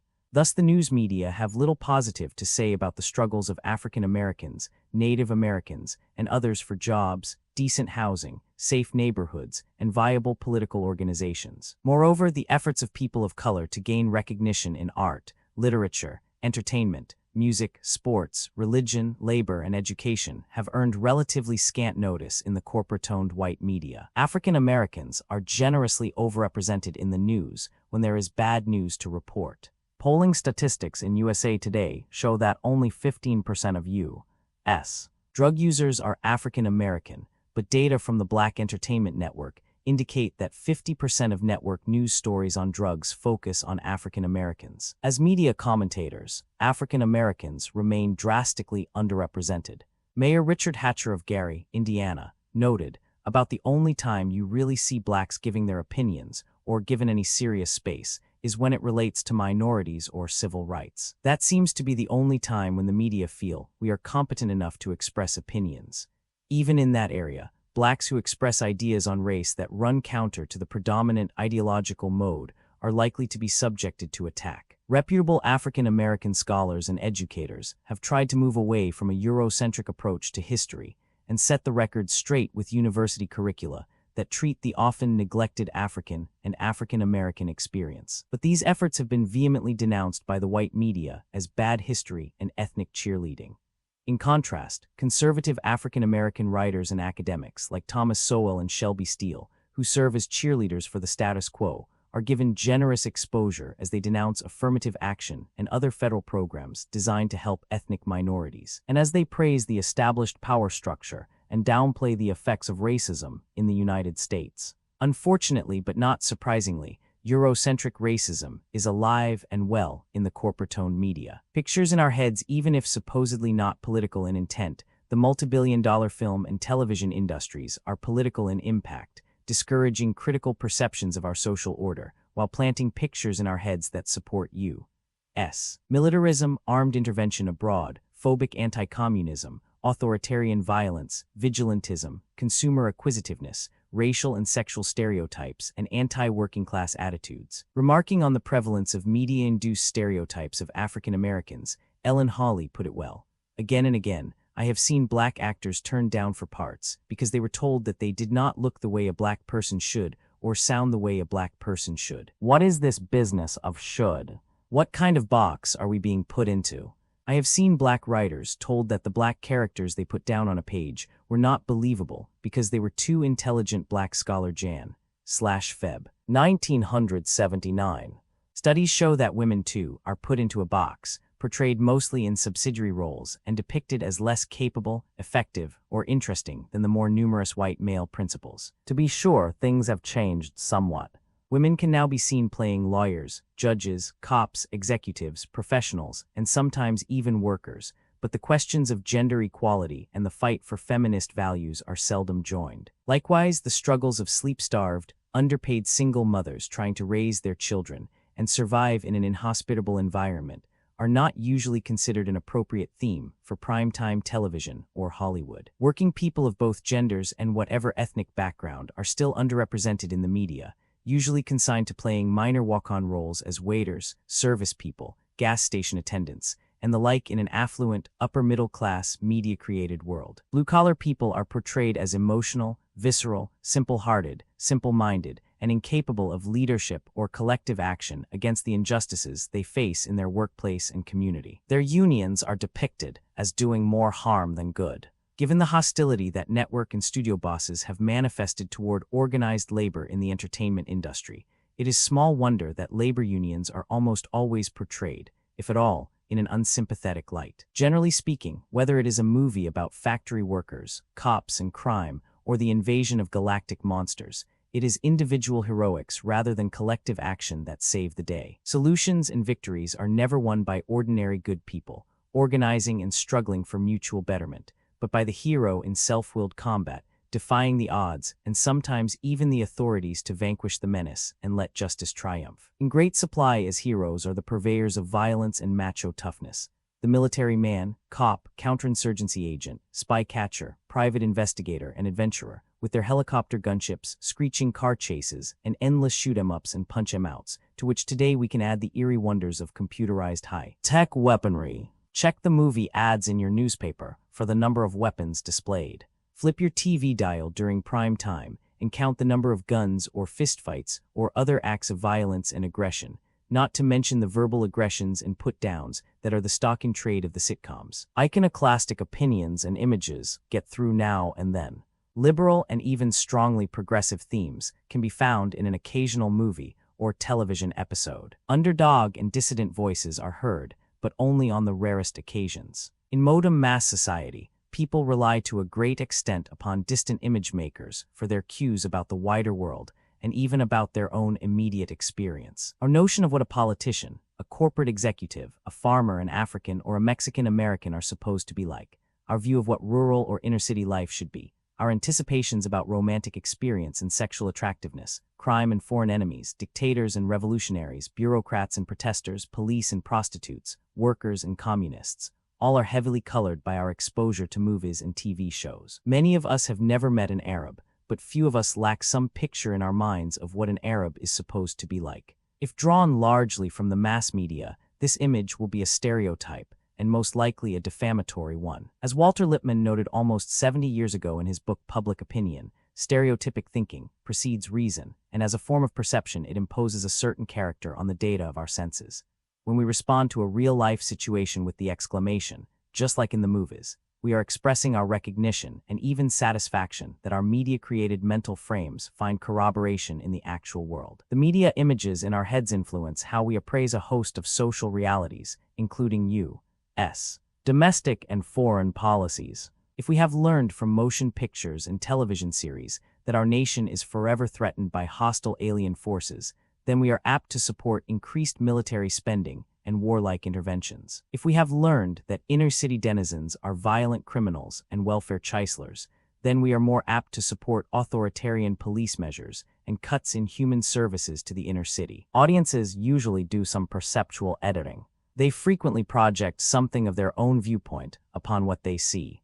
But this editing itself is partly conditioned by the previously internalized images fed to us by the same media we are now viewing. In other words, rather than being rationally critical of the images and ideologies of the entertainment media, our minds, after prolonged exposure to earlier programs and films, sometimes become active accomplices in our own indoctrination. Children believe that what they are seeing on television and in the movies is real. They have no innate capacity to distinguish between real and unreal images. Only as they grow older, after repeated assurances from their elders, do they begin to understand that the stories and characters on the big and little screens do not exist in real life. In other words, their ability to reject media images as unreal has to be learned. The problem does not end there. Even as adults, when we consciously know that a particular media offering is fictional, we still absorb impressions that lead to beliefs about the real world. When drawing upon images in our heads, we do not keep our store of media imagery distinct and separate from our store of real-world imagery. The most pervasive effect of television,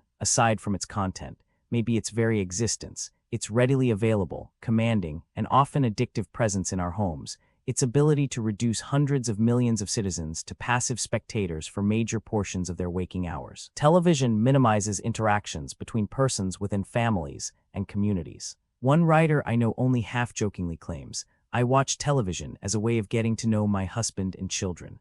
Another associate, who spent years in Western agrarian regions, relates how a farmer once told her, "Folks used to get together a lot. Now with television, we see less of each other." The more time people spend watching television and movies, the more their impressions of the world seem to resemble those of the media. Studies show that heavy television users, having been fed abundant helpings of crime and violence, are more likely to overestimate the amount of crime and violence that exists in society. They are also more apt to overestimate the number of police in the United States, since they see so many on TV. It is not just a matter of the entertainment industry giving the people what they want. It plays an active role in creating those wants. Those who produce images for mass consumption exercise an enormous power, but they are not entirely free from public pressure. The viewing audience is sometimes more than just a passive victim. There are occasions when popular agitation, advances in democratic consciousness, and changes in public taste and educational levels have forced the media to modify or discard the images they feed us. The public has to keep fighting back. We got rid of Amos and Andy and Sambo. We can get rid of Dirty Harry and Rambo, along with other representations of mindless violence and militarism. More important than eliminating the bad shows is demanding better ones for our children and ourselves. Better entertainment that is not only intelligent and socially significant, but also capable of attracting large audiences, usually gets poorly distributed and modestly advertised, if at all. The entertainment media become a problem when they become a way of life, preempting our experience and taking over our brains, providing us with a prefabricated understanding of what the world is supposed to be. This it does for too many people. A better awareness of how we are manipulated by the make-believe media might cause us to waste fewer precious hours in front of the big and little screens and allow us more time for reading, conversing, relating to our friends and families, criticizing social injustice, and becoming active citizens of our society and more effective agents of our own lives. Conclusion: what is to be done? For starters, it should be no mystery what needs to be done to improve our economy and the life conditions of our people. The millet, our spending binge, is the major cause of the nation's $5 trillion national debt, runaway deficits, decaying infrastructure, and high taxes. It has transformed the United States from the world's biggest lender into the world's biggest spender and debtor. To save $2 trillion over the next decade, we should cut the bloated defense budget by 2/3. Eliminate the expensive nuclear missile systems designed to fight a total war against a superpower that no longer exists. Shut down almost all of the hundreds of U.S. military bases abroad and stop playing the self-appointed global guardian who monitors everyone else's behavior on behalf of the free market. Stop all nuclear tests, including underground ones, and support a nuclear-free world. End the manned space program, a $30 billion boondoggle whose major contribution has been to wreak destruction upon the ozone layer. Government should eliminate the multi-billion-dollar welfare handouts to rich corporations and agribusiness. Let them try living up to their free market rhetoric. The money saved from these cuts could be used to employ millions of people to build affordable housing, schools, and mass transit, rebuild our parks, towns, cities, and a crumbling infrastructure, reclaim the environment, and provide services for the aged, the infirm, and the rest of us, including a single-payer health care system. Let us end U.S. sponsored counterinsurgency wars against the poor of the world. The billions of our tax dollars given to corrupt regimes, with their death squads and torturers engaged in every conceivable human rights violation, could be better spent on human services at home. In addition, Congress should abolish the CIA and drastically cut the budget of other intelligence agencies. Their mandates should be limited to intelligence gathering. Prohibit their violent covert actions within third world nations and social movements. Expose and end their domestic counterinsurgency programs that attempt to disrupt and demoralize potentially rebellious communities and dissident organizations. The Freedom of Information Act should be enforced instead of undermined by those who say they have nothing to hide, then try to hide almost everything they do. We need to curb the moneyed interests and lobbyists. All candidates, including minor party ones, should be provided with public campaign financing. The campaigns themselves should be limited in duration, and all candidates should be accorded free access to the major media in the weeks before the election. The airwaves are the property of the people of the United States. As part of their public service licensing requirements, television and radio stations should be required to give free of charge equal public airtime to all political viewpoints, including radical ones. Only then can the present globalistic, free market orthodoxy be challenged before mass audiences.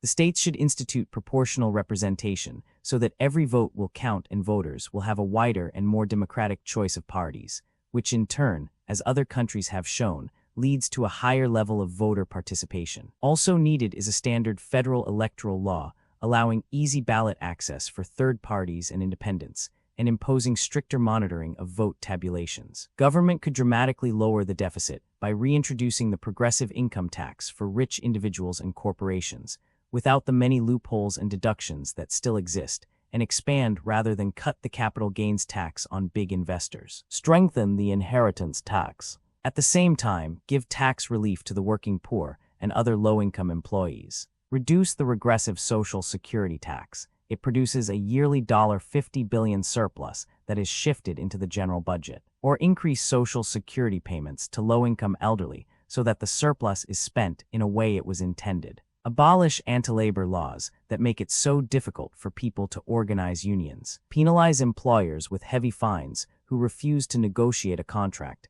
after certification has been won. Repeal the restrictive right to work and open shop laws that undermine collective bargaining. Pass a law prohibiting the hiring of scab, permanent replacement, workers during a strike. We need more law and order, that is, more protection for women and children who suffer widespread violence and abuse, more protection for consumers and workers, and for abortion clinics and ethnic groups, immigrants, gays, and others who have been targeted by hate groups. Corporate heads who repeatedly violate the law, causing serious harm to human life and the environment, and who cheat the government and the public of millions of dollars with fraudulent contracts, should be sent to jail instead of given light fines. Withdraw from NAFTA and GATT, international agreements that circumvent popular sovereignty, endow multinational corporatism with still greater privileges, and cripple protections for labor, consumers, independent producers, and the environment. Encourage organic commercial farming and expeditiously phase out the use of pesticides, chemical fertilizers, and livestock hormones. Initiate a long overdue crash program to develop thermal, hydro, tidal, and solar energy sources. Develop high-speed, mass transit, magnetic monorail systems within and between cities for safe, swift, economical transportation, and electric and solar-powered vehicles to minimize the disastrous ecological effects of fossil fuels. In sum, public policy should be directed to the needs of the many rather than the greed of the few. The problem we face is that the ruling interests are profoundly committed to a vision of the world that is ruthlessly exploitative, hegemonic, self-serving, and ecologically unsustainable. Our only choice is to expose and oppose them with all our concerted effort. We must fight City Hall. Many people are of the opinion that it is futile to try to effect meaningful political change, a view summed up in the old adage, "You can't fight City Hall." We are advised not to expect government to respond to our demands. As conservatives and anarchists alike would say, government cannot solve problems, government is the problem. Certainly in many areas of public life, government is a negative force, an instrument of coercive power that helps to intensify rather than mitigate the inequities suffered by millions of people at home and abroad. Government in the hands of the privileged and powerful will advance the interests of the privileged and powerful, unless democratic forces can mobilize a countervailing power. And that is the question. Who are the privileged and powerful? Those who own the banks, corporations, factories, mines, news and entertainment industries, and agribusiness firms of this country are what is meant by the owning class or the rich. The ruling elites or ruling class are the politically active portion of the owning class. They and their faithful acolytes and scribes compose the Business Roundtable, the Business Council, the Trilateral Commission, and the Council on Foreign Relations, organizations started by the Rockefellers, Mellons, Morgans, and other economic royalists. From their ranks are recruited the Secretaries of State, Defense and Treasury, National Security Advisors and CIA directors, and indeed U.S. senators, presidents, and vice presidents. For the very top positions of state, the ruling class is largely self-recruiting. The privileged and the powerful arguably are America's most costly welfare class. Each year from local, state, and federal governments, they receive billions and billions of dollars in subsidies and grants, supports and interest-free loans, tax credits and tax deductions. Cities across the nation are closing hospitals and libraries, clinics and schools, while they build privatized prisons and huge sports arenas at great cost to taxpayers and great profit to already filthy rich private owners. That is how the privileged and powerful operate. They denounce government handouts to the poor and needy, while they themselves feed shamelessly at the public trough. They denounce government regulations, then rig the regulations to suit their own interests, as with the Omnibus Communications Act, which paved the way for still more concentrated and corporatized broadcast media by allowing large media interests to buy up small ones, without regard for considerations of diversity. A political system in which wealth and class play such a dominant role seems to leave little opportunity for progressive betterment. Popular sentiment is often denied a hearing. People are repeatedly deceived or distracted with a never-ending panorama of pop culture and media puffery. Dissidents are harassed, suppressed, and sometimes even assassinated.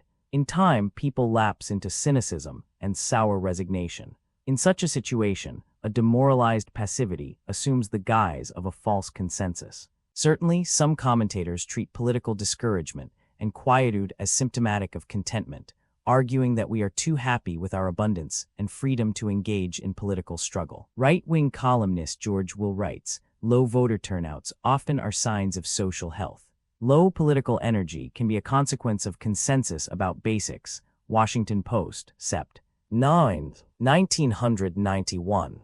Since turnout is lowest among the low-income poor and the unemployed, the overworked and underpaid, the disadvantaged and the disabled, lowest in crime-ridden and drug-besieged communities, presumably they must be the most contented and socially healthy of all. In fact, the evidence says otherwise. Despite the powerful array of forces against them, many people still organize, protest, and resist, sometimes with an impressive measure of success. In recent decades, we have witnessed a number of powerful democratic movements.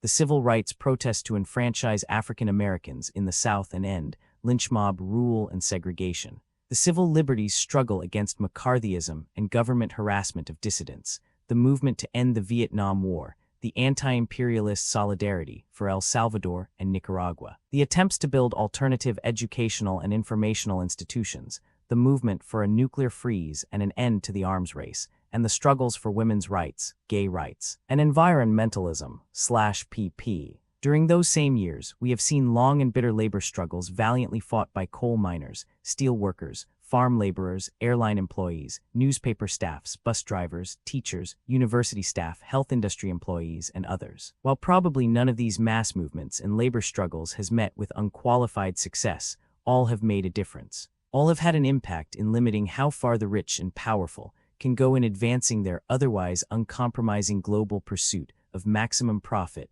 and endless privilege. The conventional view is that power is antithetical to freedom, a threat to it. This can be true of state power and other forms of institutionalized authority. However, popular power and freedom are not antithetical, but complementary. If you do not have the power to limit the abuses of wealth and position, you do not have much freedom. In order to wrest democratic gains from entrenched interests, we the people must mobilize a countervailing power. The concessions of the privileged to the unprivileged, wrote John Stuart Mill in 1869, are so seldom brought about by any better motive than the power of the unprivileged to extort them. The goal of popular action is not only to limit or rebuff state power, but to make it work for democratic ends as opposed to plutocratic ends. Rather than saying you cannot fight City Hall, we might better say that we cannot afford not to.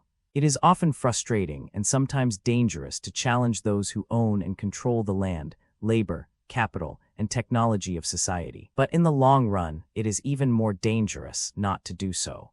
As history shows, people frequently endeavor to resist the disadvantages imposed upon them by unjust socio-economic conditions. They may be propelled by a vision of a better life for all, or by the imperatives of a particular issue, or by the necessities of their own material conditions. Inequities and iniquities can become so oppressive that submission no longer guarantees survival, and the people have nothing to lose in resisting. This is not to say they will always rebel against oppression, but the right combination of anger, hope, and organization sometimes can galvanize them to perform remarkable deeds. Regarding their own interests, the worst thing people can do is to do nothing, to lapse into political quietism. In 1983, the Reagan administration's welfare chief, Linda McMahon, justified the savage cuts in human services imposed on the poorest and politically weakest element of the population by noting that their effects must have been tolerable because we're not seeing riots. We're not seeing people rushing the doors of Congress and the White House. Washington Post, Feb. 17, 1983. The image of penniless subsistence workers hopping jets to storm the Capitol is almost amusing. Not so the idea that the government can do what it likes to the most vulnerable among us, as long as they don't take to the streets and inconvenience the rulers. Popular passivity is the goal of all rulers who seek to preserve their entrenched privileges against the claims of the public. It is what they usually mean by stability and order. The real name of their system is plutocracy, rule by the wealthy few, the very opposite of democracy. In the interest of liberty and social justice, it should be hated and fought, resisted and replaced with a system of communal ownership and rigorous democratic protections for public and private well-being.